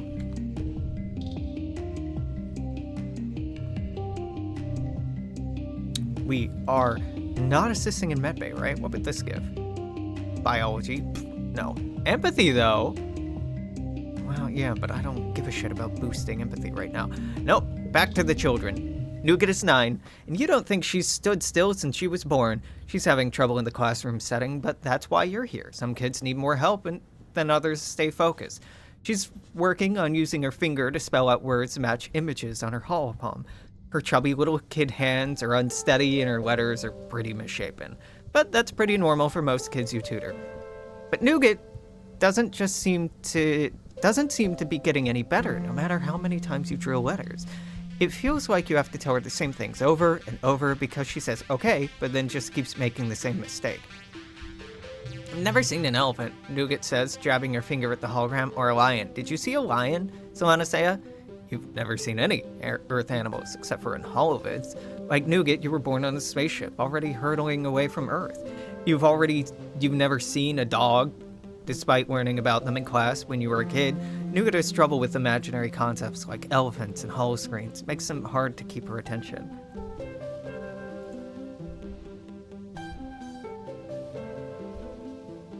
Okay, well, fuck it. Dude, change the assignment to Vertumnan animals. Earth animals? When is Nougat ever gonna need to know how to spell the words for Earth animals? Just because it's the way you learned how to spell doesn't mean it's the only way. You pull up your encyclopedia of Vertumnan wildlife. Nougat perks up. She loves learning about real life animals. It's a lot easier to motivate Nougat when it's about a subject she cares about. You fly through some spelling exercises in what feels like no time at all. Nougat seems energized, but excited at the end of the lesson instead of burned out. Sure, she should probably learn how to spell elephant eventually, but it's better to capture her attention now and trust that the hard skills will come later. Every damn time the hand unrolls like that, I am just immediately slightly overwhelmed. Just like, oh yep, that's a lot, huh? This can't be the best score. No, it isn't. I don't care, man. It's fine. It's fine. There's enough bonuses in here. It's okay, Alex. You don't have to be perfect, honey. Man, somebody needed to fucking tell me that at some point. Hey, Nem. You spot Nem talking to Vase. He smiles warmly and claps her on the shoulder, and she goes red, stammering a goodbye as he walks away. Uh-oh, hate Solana, she says as you approach. You got bad taste, girl. You got bad taste. Have an egg. You piece of shit, Vase. Hey, it's Rex's little buddy, he says, scowling. Get out of here before I have to send him a message about how I don't want his little gang of dickwicks stinking up my garrison. Cracks his knuckles. Not gonna like my choice of medium. You two are just the fucking worst. With how, if one of you likes me more, the other immediately goes like, well, guess it's violence then. Rex isn't. Rex is a sweetheart. Nami is doodling in their sketchbook, but looks up with the no, this is the hand one. I've read this text before. Oop. Nami is camped out in the lounge. Their whole pad screen spread out before them like a drawing table. In another screen, there's a collection of photos of a manticore. Nami looks between the two screens, their brow furrowed in concentration as they scribble directly onto the screen with the stylus. What are you doing? Well, Nami replies thoughtfully, I wanted to write an illustrated story about aliens, like in Turbo Girl Hyperjet Transform, except using the Xenos Hero Vertumna, like manticores and faceless and stuff, but they can talk, and instead of attacking the colony, they help people instead. Well, that sounds cool. Thanks, Nami chirps, scribbling happily at their drawing. I got the idea from a second Turbo Girl Hyperjet OVA. You know, the one where Medusa demons show up and the aliens and Turbo Girls have to band together to defeat their common enemy? I remember that part. Nami looks up at you with the start. Oh, they exclaim. That reminds me. So I'm trying to brush up on my xenoanatomy, and I'm totally fine with writing, but they blow out a big breath. I'm not creative enough to help, Nami. I'm so sorry. They blow out a big breath, ruffling their bangs. I kind of haven't been here long enough to make sure it feels right, make it go pop. I want to make sure I'm being, sensitive about stuff I don't know about. So I was wondering, could you help me with some of the world building? I can try! You spend an enjoyable afternoon with Nami with their story. When you're done, they give you a big hug and thank you profusely for your help. Unfortunately, Nami, I know the good end to that event chain, and we're not going to see it. Hugs. You follow the sounds of laughter and find Nami, and Rex playing catch. Or maybe the word for the game they're playing is more like fetch. Nami throws a ball as far as they can. Rex tears after it, climbing and leaping over everything in his way like it's not even there. Rex hands the ball back to Nami, and Nami winds up to throw it again, but the last second they palm the ball and hide it under their arm. Rex barrels off away from Nami with his ground-eating stride and gets pretty far away before he stops and looks around confused. He looks back at Nami, who wiggles the ball at him and bursts out laughing. Nami, he shouts, running back to them. He picks them up and hauls them over his shoulder. Nami shrieks with delight as Rex spins them around. Two Helio kids in their crisp uniforms pass by, glaring archly at Nami and Rex. Rex sets Nami down, then spots you over Nami's shoulder. Well, hey, it's Solana, he says, and Nami turns around and gives you a stunningly bright smile. Rex swings his arm over Nami, and Nami lays their head on his shoulder.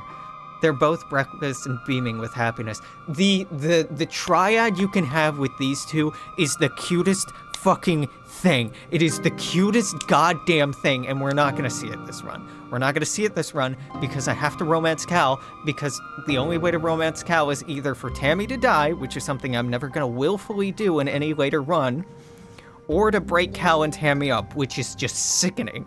Oh, but I do have to romance Tammy at some point, which means I have to do that anyway. Fuck. I love these two, and you can have a casual relationship with him and a romantic but asexual relationship with them, and it's the cutest goddamn thing, and I love it. But we're not gonna see it this time. So buy the game, play it yourself. Rex swings. What's the deal with your Helio friends? Rex and Nami look at each other and stick out their tongues. They aren't our friends, Rex replies, shrugging. All they want to do is act like mindless little soldiers and measure each other's dicks. He rolls his eyes. There's so many more fun things to do with. Nami thumps Rex in the chest. Don't be gross, they whine. Sorry, Nami, Rex apologizes. I mean, we just don't need anyone else. Ever since we were kids, it's been me and Nami here. They're my best friend. I love them like my sibling. Nami smiles shyly and hides their face. Rex is my best friend too. Aw, buddy! Rex coos and wraps his whole body around Nami's smaller one. He kisses him noisily on the cheek, ruffling their hair, while Nami shrieks with laughter again. We were always the odd ones out on the heliopause, Rex says. People thought we were weird, you know? You probably don't see it because everyone's so awesome here, but compared with the rest of those smug, boring jerks, we really stuck out. But I'd rather be different than be like them. He looks at Nami, who beams up at him. And I gotta be different with my best friend, which was awesome. We just hung out together and had our own fun while everybody else trained to be proper little soldiers, right, Nami? Nami frowns. Like, Vase and all of his cronies, they say. It wasn't all fun and games. Rex shushes Nami, strokes his hand through their hair. I can't read. I know, he says, but that's in the past. We don't have to grow up to be soldiers. We're here now, and there's so many more people to be friends with. He shoots you a smile like Sonatea. Maybe more than friends? Nami grimaces, makes a yuck noise into Rex's shoulder, but Rex's smile gets even bigger. Well, I wouldn't say no.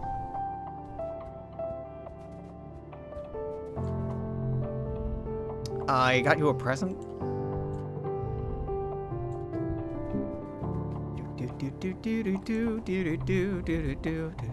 Mars throws out a bulging tote bag on the ground. Out with the old, she announces.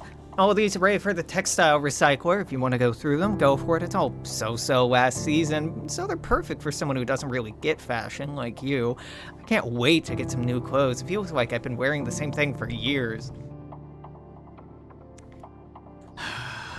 I like you, Mars, but some goddamn times you are insufferable.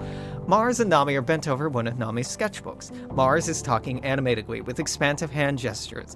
Nami is nodding along and taking notes. No, Mars exclaims. This neckline needs bolder lines, and down here, lots and lots of extra fabric. Make this part gold. I wanted to scream, I don't have to work like everybody else. I'm only here to look beautiful and have people adore me. But we do have to work, Nami pouts. Nanoprinting's restricted for these kind of materials. It costs kudos. Mars rolls her eyes. That's the point. Nami huffs. Not everyone's got as many kudos as you, Marzipan, especially us Helios. We don't have anything at all when we landed. If I wanted to wear something other than uniforms, I usually trade or model clothes instead of printing new ones. Mars looks appalled. You trade clothes? You don't even sell them to each other for kudos? Nami shrugs and tucks their hair behind their ear. I keep misreading the word her. There is her because it has H-E-R in it, and I'm skimming. And I don't like it. It's just some kids can't afford to print this kind of clothing, right? So you're losing out on them as potential customers. So maybe instead you could design clothes that are pretty, but also made from common material so everyone can have them? Nami smiles brightly. Then maybe when you're in charge, you can get rid of kudos entirely. It doesn't seem right that we trade kudos for extra stuff when we're all supposed to only get what we need anyway. Nami packs their sketchbook and leaves, and Mars turns to you with a thoughtful look. Oh, Nami doesn't know I was the one who started selling things for kudos in the first place. My dad keeps saying I shouldn't do that because hoarding kudos and treating them like currency will cause, she makes quotation marks in the air with her fingers, wealth inequality. Do you think they might be right? Nami's right. The Helios are broke. Oh, Mars says, tapping her chin. I mean, I knew the Helios were tragic. I just thought they had terrible taste, you know? The uniforms and the haircuts. I didn't know it was because they were poor. I really don't think kudos make everything unequal, Mars continued. continues. Like, you can always work harder if you want something nice, right? That's what I do. Mars looks genuinely troubled. It's great that we have everything we need. Well, as long as there's not a weird disease or famine or whatever, but we're still poor, you know? She sighs, like we're poor in culture. Like, yeah, every colonist has a steaming pile mashed trippet every morning, noon, and night, but what if I want to watch a hull of it I haven't seen a cajillion times? Mars puts her hands on her head. When we only focus on survival, who's making the hull of it? And the symphonies and the gourmet food? She throws her arms in the air and shouts, we have everything we need, but we're poor. Poor people don't care about art. She snaps her fingers. No, I've got it. I'm a genius. If the adults won't incentivize the creative class, we need to do it ourselves. We need to get the adults on board with adopting kudos and use it to pay for luxury goods instead of slaving away in the depot or in the kitchen like people like Nami could be artisans. She grabs you by the shoulders. If we had an actual creative class, maybe we can get some culture on this stupid rock. Can't believe I haven't thought of this before, she says, clearly possessed with a beautiful new vision. I'm the richest teenager in the colony, but what good is it if there's nothing to buy? Here I am, sitting on more kudos than I could ever use, and I could be using it to kickstart the creative economy. I could be a patron of the arts. I love how she speedruns capitalism. She invents capitalism. She's near one of its key contradictions right now, and she's going through it and processing it in the historical way that it was processed of, okay, we have all this wealth, but we don't have stuff to spend it on. We need to use this wealth to foster a creative class. Not institutionally, but individually. Because I want more stuff. And Mars eventually becomes a communist. Mars works all the way around to becoming a communist, and it's fucking great, but it takes a while to get there. She looks at you. Well, Sylvanas, she says imperiously, you'll join me, right? Let's give away some kudos. Yeah, charity. Charity will fix it. Charity will fix it. Yeah, absolutely. Here, take 100 kudos. Her eyes go wide as she sees 100 kudos land in her account. Ooh, daddy, she laughs, fixing you with a wicked grin. I didn't know you were so generous. Wherever that came from, baby. Mars throws her head back her head and laughs, delighted that you played along. Oh, aren't you fun, she says. I wanted that fucking money. Mars, I wanted that goddamn fidget spinner money, and you've taken it from me. Cal, there you go. Alright, we're done with Cal, we're done with Tangent. Not, like, done with entirely, just we're done with their events, which is huge, big huge. We don't currently have the buff. So, I'm gonna go...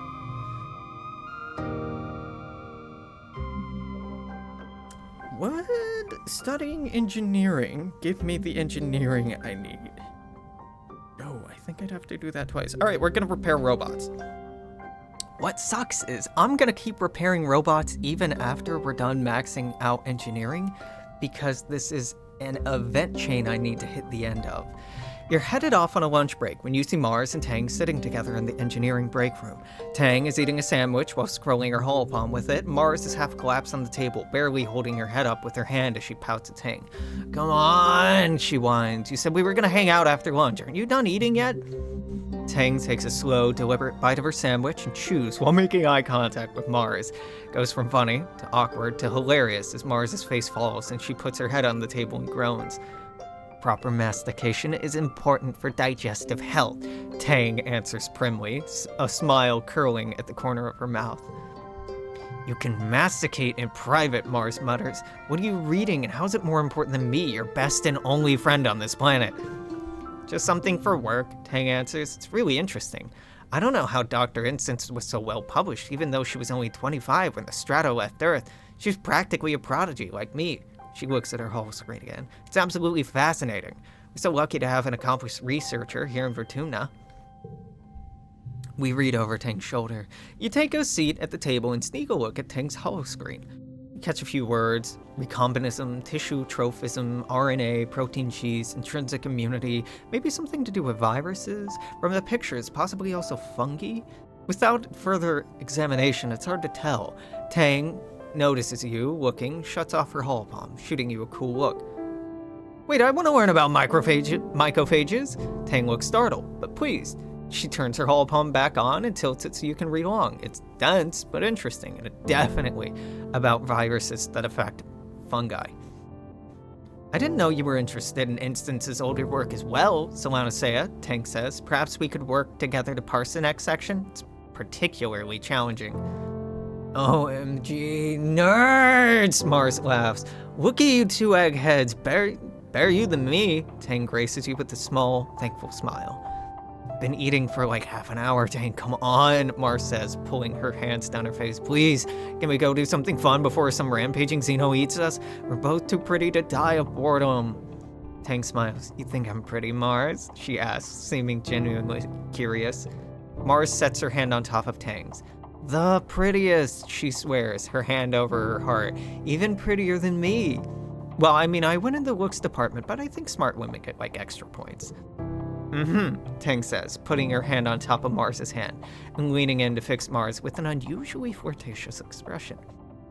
Yes, do tell me all about my great beauty, she deadpans. It's all I live for. Mars laughs and tosses her hair over her shoulder. You tune them out in favor of eating your lunch before you're expected back in engineering. Okay, this 3 can turn a 3 into a 5. It can turn a 2 into a 4, so we're not doing a 3, 4, 5, 6, 7, 8. Okay, well, fair enough. I can do,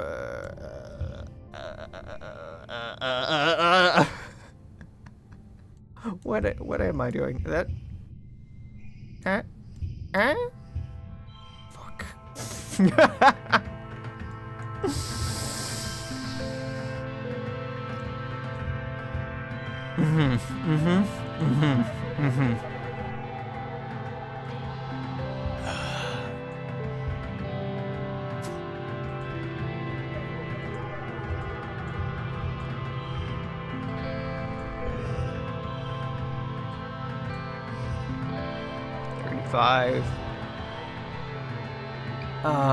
If that's better... 39.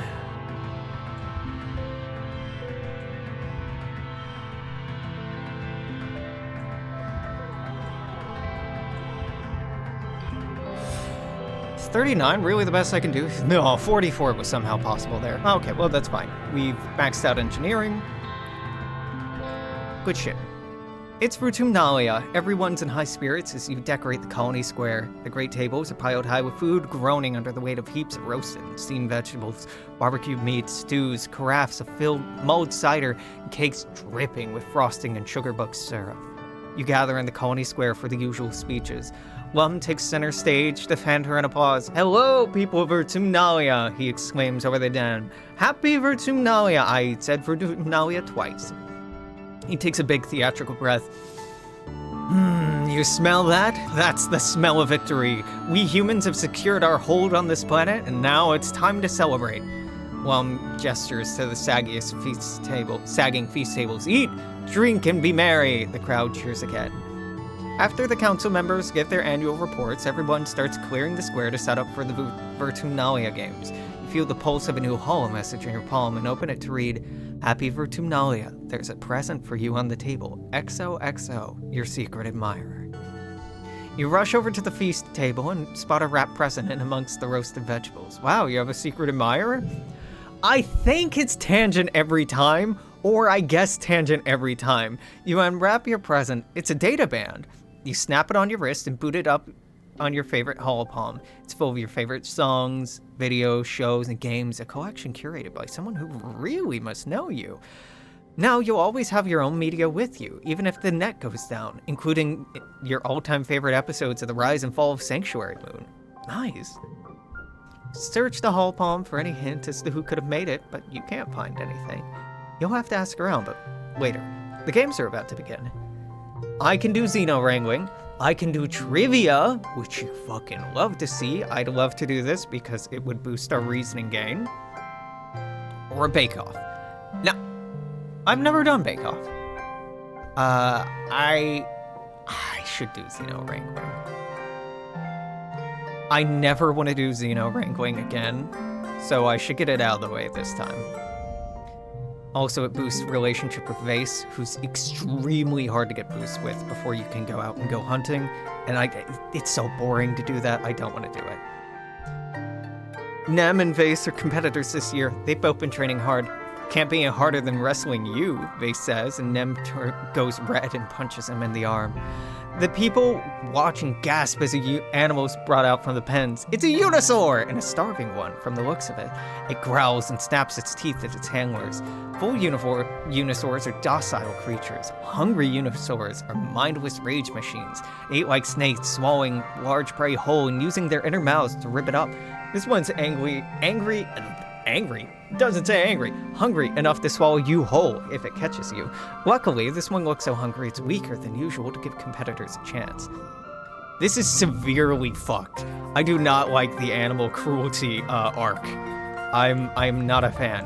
It's compelling that this is here, but it's also, again, fucked up that this is here. That will have the highest value. And then, I don't know, man, throw in some 5s. Yeah, whatever. And I need a 20 here. No problem. Do any of these give a bonus I care about? No, okay. This needs to be next to a not purple card, which is fine. You get a bonus for gems on other cards. Well, here's some gems on other cards. 35, 33. What? Oh, because this counts. 35. 33. 35 again. What? Oh, okay. Yeah. I see what's happening here. Yeah, 38 was possible. That's fine. Couple of points in combat. Lassoing the Unisaur is relatively easy, but you end up running around forever trying to not get skewered by its horn. You have to yank hard on the rope to wear it down before you can even try to ride it. There are a few moments where you realize your life is in actual danger. This Unisaur is no joke. You end up wounding the Unisaur with your clumsy attempts to wrestle it, but you didn't want it to die. What were you supposed to do? After the festivities, everyone descends on the feast. You heap your plate with more than you could eat in 3 sittings. When the food is all gone and the sunset broke in the heat of day, people break out their instruments. Everyone dances well into the night. Yay, happy animal cruelty, everybody. Woo, brr, brr, brr, brr. Extra gear slot for maxing out engineering. Yes. So we have +2 to our last card. +5 challenges. I really want that goddamn fidget spinner at this point. Everyone seems to want to talk. No, come on, man.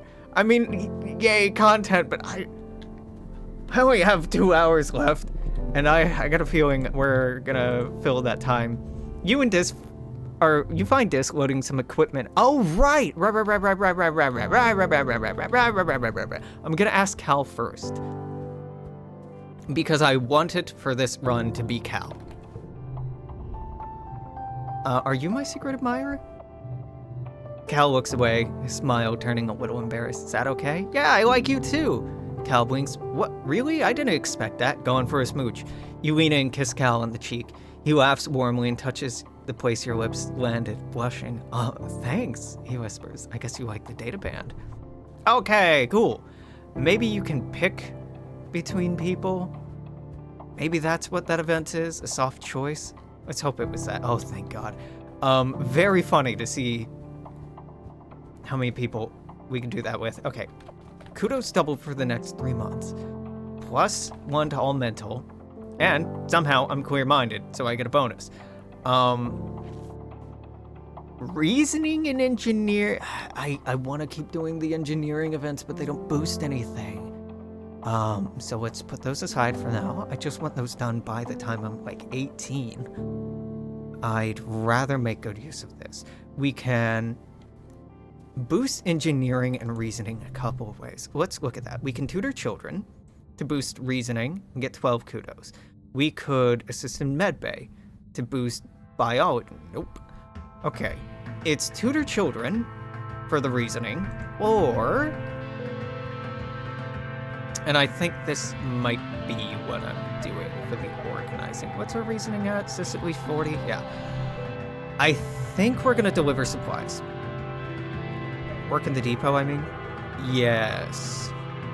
This gives organizing and persuasion, which I have long neglected, and it unlocks more things in here that are not actually that useful for us this time around. I'm not trying to coup. Huh. Man, if only there were a way to do reasoning and organizing at the same time. So, okay, our choice is organizing and persuasion, or reasoning and empathy, I think? Oh, actually, empathy's at 32. I should do that. Right, this is reasoning and empathy? Oh, 100% I should do that. Today you're tutoring Nougat and a couple of other... Is it Nugget? I think it's Nougat. And a couple of younger kids in the ancient Earth geography. They're learning the names of countries by pointing to them on maps and saying a few facts about them. Seems kind of pointless to memorize places that these kids will never see, but it's not like you can teach them much about Rotunum geography yet. You're still discovering it. Billions of people? Nougat says, skeptically squinting at the Hall projection on Earth. How they fit everybody into one little planet? With all the trees and animals and stuff. Was it all like one big colony? Tell her the sad truth.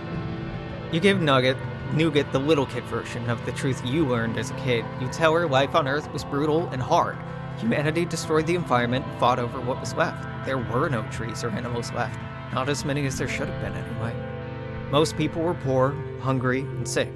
The ones who weren't kept all the nice things for themselves. At least your parents were lucky enough to escape it on the stratospheric, and you were lucky to be born on it. You're all lucky to be here. Now, no matter what, at least Fortuna is an Earth. Nougat looks bewildered. She doesn't really watch all of it. It's only cheerful ones for kids that don't address Earth's decline, so she had no idea. But they still had, like, really, really tall buildings, right? To fit all the people, she asks. You sigh and tell her that they did. She nods in satisfaction and goes back to her schoolwork. Alright, cool. It's a stressful event, canonically stressful. Cool. Give me an 8. You're gonna be a 6 by the time I'm done with you.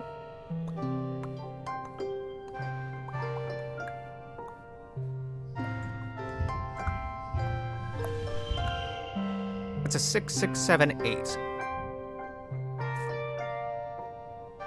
I think that's the best I can do. 61? Finally! Plus 7 reasoning, plus 1 empathy, 26 kudos, 15 stress.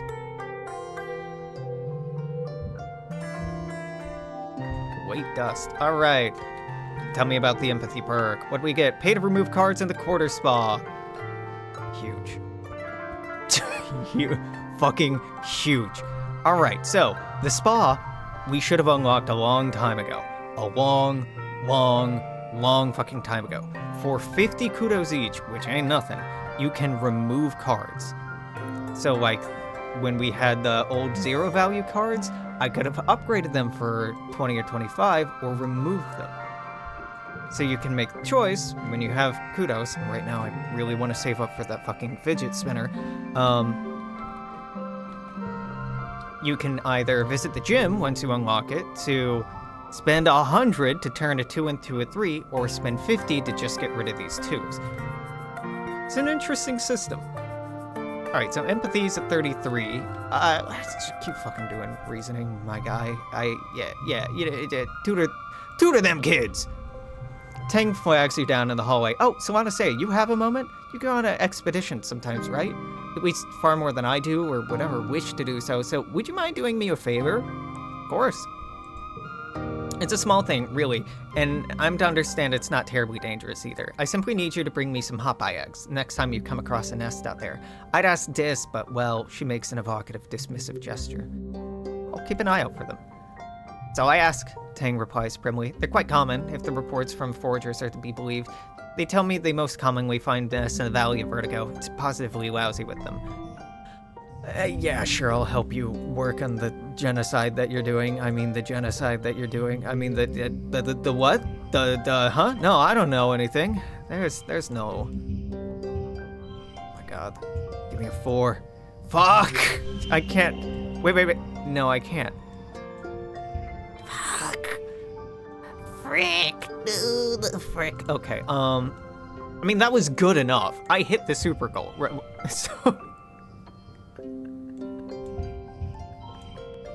so why am I insisting on complicating it more? Because it could be better. Not with that 3 lock there, though. I don't care. 39's good enough. Yeah, I know it could have been 58. It could have been so much higher. That's good enough. I care, but I don't care that much. All right, late dust. Early wet. We do our wet rounds. That's what you call them, the wet rounds. Nothing weird about calling it that. Not a strange way to describe it. It's not weird at all. I think I might have fucked up and not given people gifts during dust. I'm beginning to realize that may have happened. That's... It's not the end of the world, but it does feel funny that I made that mistake. Oh well. Hey, Rex. Rex is perched on a fence, his long-forgotten lunch in his lap as he hollers compliments to people passing by. That color looks great on you, he yells at someone. Have you been working out? He yells at another. He catches you watching and shoots you a goofy grin. Back on Earth, they used to call this catcalling, he says, shrugging. My way's better, I think. It is, buddy. I would love people who just... I'd really like it if we lived in a world where I could give people a compliment about their appearance and it not being read as being predatory, but toxic masculinity and patriarchy being what it is, you can't do that as easily. Being AMAB, it is read, and I think correctly most of the time, as being pretty bad, pretty aggressive, pretty unwelcome, pretty unsafe.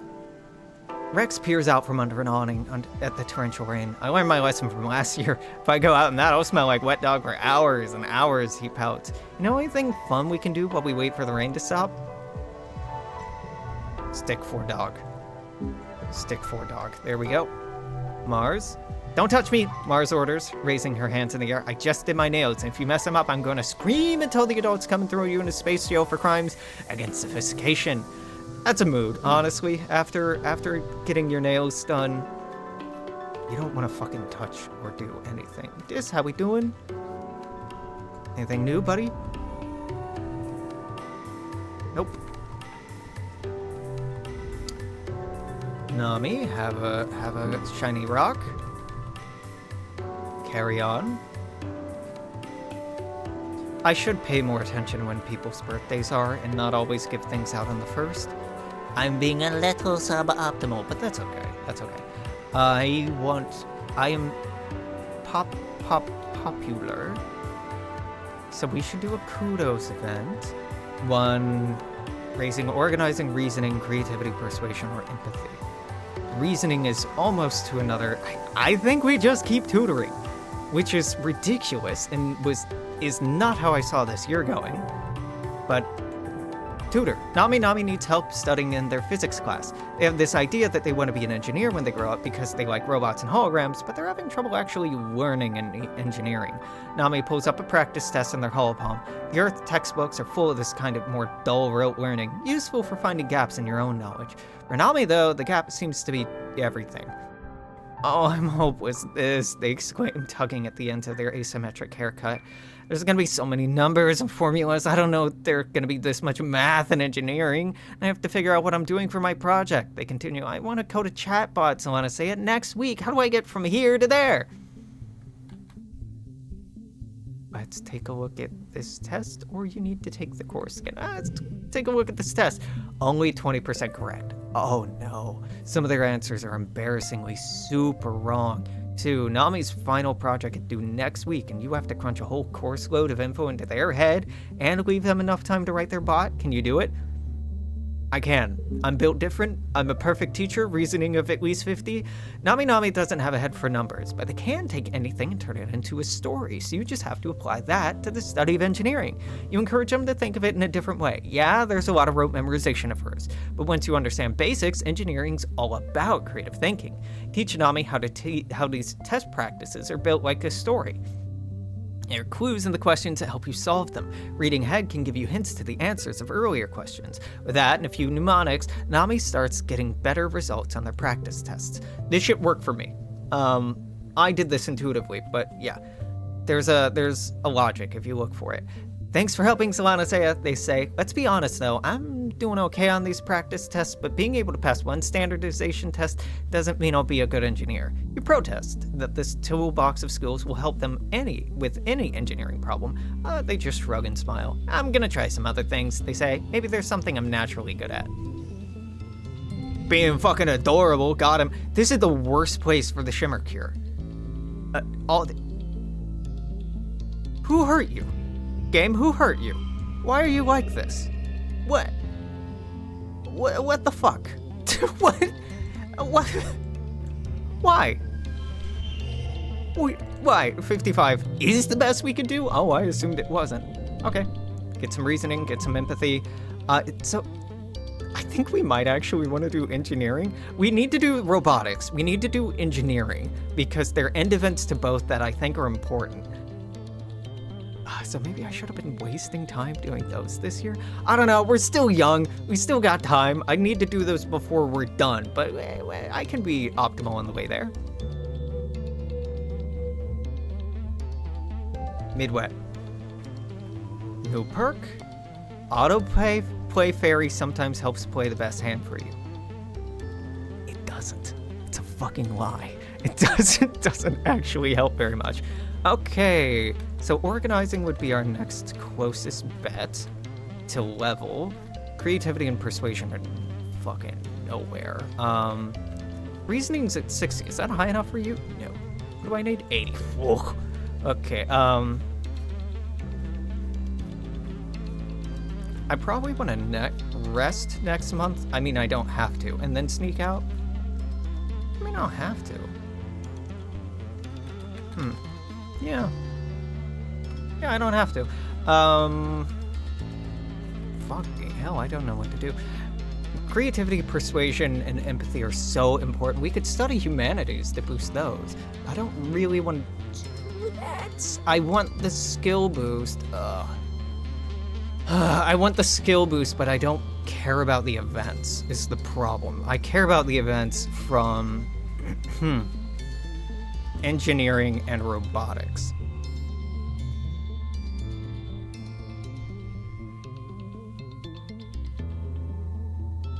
Let's repair robotics. There's a stack of repair requests flagged for disk. Wait, do I need higher empathy for this? That he hasn't touched in days. All he wants to do is tinker with the bots and figure out how to make them play games or act in weird ways. It's cool, and it's probably teaching him a lot about bot development, but it's not helping him get his work done now. You end up finishing your work quickly just so you can help him cut down on some of his. Your own work suffers a little, but everything gets done. Card becomes a 3. Okay, well. 5, 5. 10. Yeah, that's not the best score, but it's pretty close. Get some engineering, get some creativity, get some kudos. You've been browsing the colony bulletin for your next hall poem over breakfast when you notice a new post from Nami. It seems to be the short story. Title is Xenos to the Rescue. Ooh boy. Just open the story and read through it. Actually, you think you and Nami did okay. Sure, the premise of talking manticores is a little shaky, and Nami doesn't really spend enough time establishing character motivations, but it's an interesting read. Scroll through the comments, and they're mostly supportive, if a little lukewarm, except for one. LMAO, this sucks. Xeno sucked my sweaty balls. Alright, pretty fucking funny. Vase sucks. Vase sucks so much. Funny, but fuck you, Vase.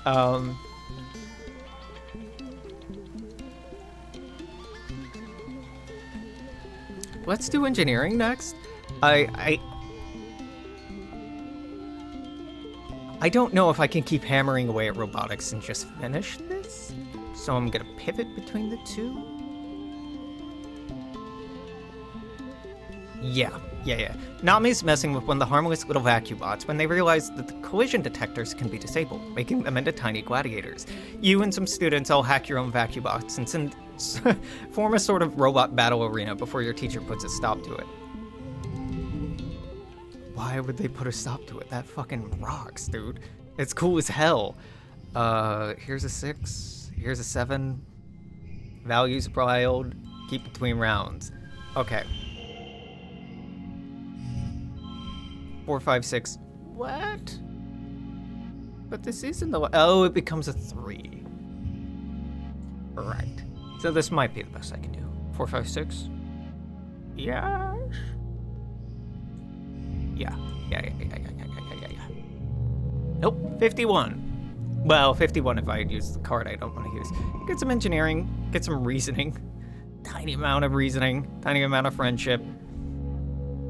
Again, I'm doing that to push the event chains along so we can get to the end. Glow season, baby! We are maxed out. I don't need to talk to you. You two, hey, Vase. Am I worried about an attack? He shrugs. No, we'll be fine. The governor's got this, and more importantly, we've got explosives. I like to see those alien animal no shits beat that. Yeah, all right, Edgewood. Nem, honey, have an egg. Is Anemone maxed out? All right, Anemone, Cal, Tangent, 100%. Dis, damn close. I still need to be giving stuff to Dis. Whoops. Does he like crystals? No, probably not. Cal, we're maxed out with, right? Yeah, hey, Cal. Hey, you're talking to Socks? That's great. There are some Socks events I should probably see. Well, no, the important one I've seen. There's one which boosts colony security, which is pretty important. We're not seeing that today. I can tell you that fucking much. But, oh, there's Dis. He's wearing black. I just ran past him 3 times. You like crystal? No. My guy, I am trying. I need like 2 herb. And I keep hoping that there's another way to do it. All right, let's go out exploring. Sneak out during glow. But Alex, you don't need to do this anymore. You already got this ending. I don't need to do anything. I want to do this. This is, this is 100% why. So, okay, we can get the timey-wimey wormhole stuff, which is a very, very good card. I probably should have gotten the It's All Too Beautiful cards both times. Let's get it this time. We get another stress reduction card. Oh, that would have given us some biology. Hold on. I didn't read any of this last time. The mush trees make their own light, a chemical reaction almost as bright as your hollow palm. All sorts of small flying insects are drawn to them, facilitating pollination. Other plants spread glowing seeds which float up and dance above you as if they're alive. Maybe they are. The gnarlwood trees have these glowing bumps on them. Are those insects inside? You see something pulsing in there like a goopy caterpillar becoming a butterfly. How strange. Though you can't see it, you've been told the wormhole high above is shining with the black light part we've read. Should I have gotten a stress reduction card both times? Maybe, but having another 8 value card is just so good, dude. It's just so fucking good. But also a 5 value stress reduction card is handy, though we've clearly transcended the need for a lot of stress reduction with what we've got going on. Take a closer look. Cut my way through. I probably should have just gone around. That's okay. Hello, Sim. What? Motherfucker, I have a thing for. Okay, I was hoping that I could give you the thing you asked for here. All right, well, we got a stress reduction card and a bunch of crystal. You climb the plateau ringed with gnarlwood trees. The view is fantastic. You can see the entire valley on this side of the colony from here. You have a curious sense of remembering this place, not from your dreams, but no, from a vision you had deep on a strange pyramid. Something important will happen here, but not yet. Yeah, it already happened. Do we take some samples or some photographs? Look at this photograph. What do photographs do? Oh, it boosts creativity a little. It's so beautiful out here. Too bad you can't share these without raising suspicions. Nobody is allowed outside during the glow. Nobody. Alright, cool. Well, that was a abbreviated glow season. Got some cards. You're laying in bed, staring at the wormhole through your window when you hear a deep thump resonate with the ground. A second one, quieter. The woven roof of your room quivers, unleashing a season's worth of glowing dust to sift through the air. Through your open window, you hear voices sounding the alarm. The annual offensive is here, and leading the charge are two massive faceless. Join the fray. You grab a plas rifle and report to the front, where a line of soldiers have taken up arms and are waiting orders. The colony prepares to defend itself against two building-scale faceless, as well as a teeming swarm of smaller xenos that seethe toward you. Hold steady, orders Chief Security Rhett. Keep the line. No, Governor Lum yells, running from the front gates to the front of the defensive line. He elbows Rhett out of the way and waves his arms wildly. Bring them in closer, draw them in. Rhett stops himself from shoving Lum back, but just barely, you can tell. Are you serious? He retorts. Can't let them any further into the colony. We're gonna fight them on our territory, Lum cries, raising his plas rifle over his head with one hand. We have the walls, let's use them. We'll let them come inside and pick them off one by one. You can't pick off a faceless. Rhett sputters from the sidelines. Lum smiles maniacally. You can see the gleam of his teeth from here. I have a plan, he roars. Just follow my lead. And with that, he turns and begins to run toward the approaching animals, roaring taunts and firing wildly into the fray to draw them close. At a loss, Rhett motions you all to fall back and let the animals approach. The area just inside the gates becomes a swirling melee of smaller xenos and plas rifle fire, the two faceless lumbering slowly behind. I will get out of the way. I've never picked the other option. I imagine it doesn't end well. Why would you say that, Alex? You'll see.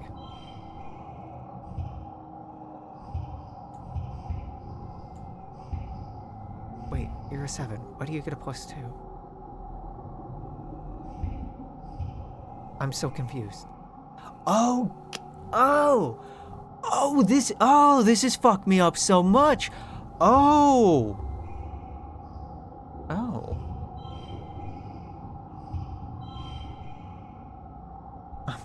dumb. I'm so dumb. Okay, well.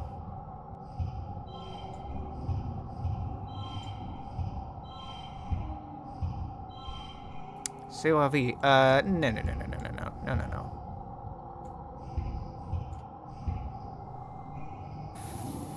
Frick.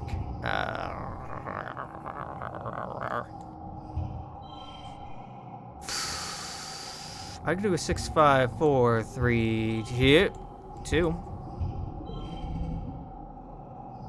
9, 8. Is this good enough? Is it what you fucking want? Is this what you want, you sick fucking game? Are you not entertained? Sorry, you only got a 60 out of 69. Oh, boo-hoo. You're not exactly a professional soldier, but you manage to hold your own against Xenos. Even though you still scream and retreat when something gets too close, you don't injure any humans with your plas rifle, at least. Out of the artillery smoke, wafting over the battlefield, Lum comes running. Here they come, he shouts joyfully, and plows through the gates with two faceless galloping behind him. It's, without a doubt, idiotic and horrendously dangerous. Can't help it. You hit record on your hull palm and feel the ensuing chaos. You catch a glimpse of Chief Rhett putting his hand over his face and sighing. A squad of Helio soldiers takes up the charge and helps shepherd the faceless into an open area in the middle of the colony. You have horrible flashbacks to the first time you saw a faceless inside these walls. From the looks on the faces of the other Stratos, you're not the only one. Then, you're all thrown to the ground with a massive, tremendous explosion. Fire engulfs the center square, roasting the two faceless in an inferno that blasts the sweat from your pores. Rocks and chunks of dirt patter all around you with the occasional thunk of burning mushwood. Those soldiers nearest the blaze all recoil in surprise. Clearly, no one but Lum knew that the square had been rigged with explosives. You don't think anyone was caught in the blast, but it was close. Lum stands before the blaze, laughing and firing at the two tortured faceless as they roast to death. You raise your whole palm to capture the image, his silhouette dark against the column of flame and smoke. It was ridiculously dangerous and stupid, but it does look pretty cool in your recorded footage. People filter out of their hiding places, shielding faces from the heat coming off the bonfire in the middle of the square. On the horizon, the first watery rays of quiet sunrise are struggling to make a dent in the hot orange glare. The colony's fire suppression system is turned on the square, revealing the charred corpses of the two faceless. Utopia walked by with the reclamation team, hauling an industrial blast cutter on a hoverlift. "Did you use the mining explosives?" Utopia says in awe. "Mighty bold of him. Those things will blow a hole in a mountain. Or a creature, I suppose." She sighs. "Wish he could have saved them for mining. That must have been the last of them. We sure ain't got any more." And she and her crew are out of earshot as they pick their way down to the blast center to carve up the faceless for recycling. Fortunately, and I did not know that our colony defense was this high. I feel like it doesn't deserve to be, but I did get better mushwood and a couple other things. Our colony defense should be higher than it is now. I've fucked up. Fortunately, the colony was well defended. You and the other colonists have been fortifying the defenses, putting security above all else. Tonight's defense was resounding, if messy, success. But if Utopia's right, you don't have any more of those explosives now. You can't just nanoprint unstable molecules like that. What are you gonna do during the next attack? Boom, boom, early quiet. Model update, look at us, a strapping young youth. And look at Cal, and look at Mars. Oh my god, they're hot now. Something to look forward to in next episode. Boom, boom, boom, boom. Great cards. Great cards. Totally unnecessary, but some really great cards. 112 kudos. One of these days, I'll get the fucking... the fidget spinner. I swear to God, I'll get the fidget spinner. Do we even need it at this point? I'm not doing any content for this year. Hold on. Yes, it's insanely good. Alex, why have you not gotten this? We don't need it. We've been winning, and pretty low effort winning. So all these cards that just boost stuff are kind of meh. If anything, Brain Trainer is what I want because it would boost skills like persuasion, creativity, and empathy, and reasoning, and organizing that aren't that good yet, and potentially let me get checks that I may never be able to get. But, also there are cakes in here, right? Because I haven't done this for a couple of years. I could give cakes to, Vase, or whoever if we're trying to boost, but that's not important. But this is just so overwhelmingly good, it turns the card game into a joke. And this combined with cards from doing the science fairs in the first Virtunalias, plus doing the trivia in the latter Virtunalias, just is busted. It's just straight busted. It's so good. But again, clearly we don't need it. We're doing fine. It's bullshit how they all get hot. It's bullshit. Stupid, sexy Squidward, etc., etc. I have an hour and a half. An hour and a half. I could have taken my time. Part of me is we got a whole hour and a half. We could knock out another year. I know that's not true. I fucking know that's not true. Watch the next episode be 60 solid minutes. I got some downtime. I'll play some D&D tonight, and maybe I'll charge my headphones so I can knock out another one of these tonight. That'd be fun. I'd really like to, because I really like this game and I want to keep playing. And also, once I get through this first life, I can play more again on my own and not accidentally unlock content that would impact the playthrough that I'm recording. So, yeah. Friends, Anemone, maxed out. Cal, maxed out. Tangent, maxed out. Dis, almost maxed out. Mars, 68, not bad. Rex, 38, not bad. Nami, 31, not bad. Face, 31. 31 is really not bad for them only being around for 2 years. But again, we have until we turn 20. So we have age 17, age 18, and age 19. We have 3 years left of the game.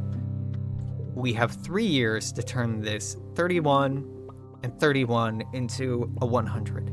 That's easy if I'm focusing on it. I may not be focusing on it. I'm also trying to romance Sim to unlock some stuff. And Cal, and probably Rex while I'm at it, because we'll see. Nougat never gets a new model, right? She stays a kid the entire... Oh my god, I'm wrong! Look at her! Adorable! Auntie Tira, I think, is used the same model this whole time. Calm, Rip. Seek, I think, uses the same model. I think the adults' models don't change. Yeah.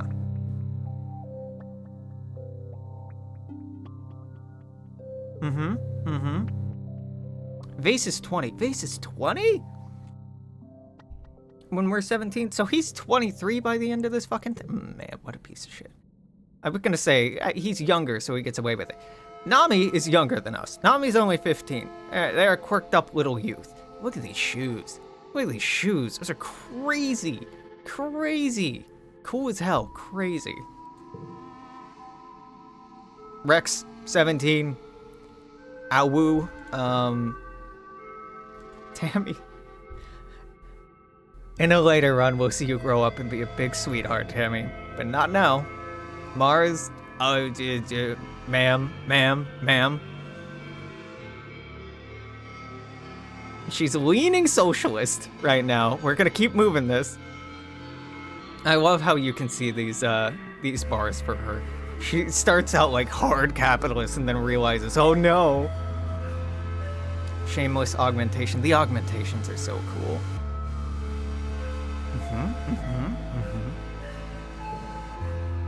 This. Cutie.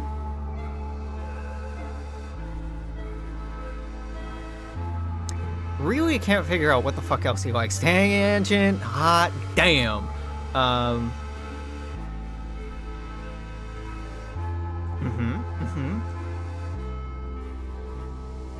Cal.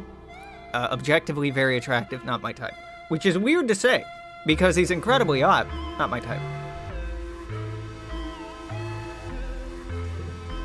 Anemone. Friend. Badass. The scales all over the place are crazy. And then there's us, 17.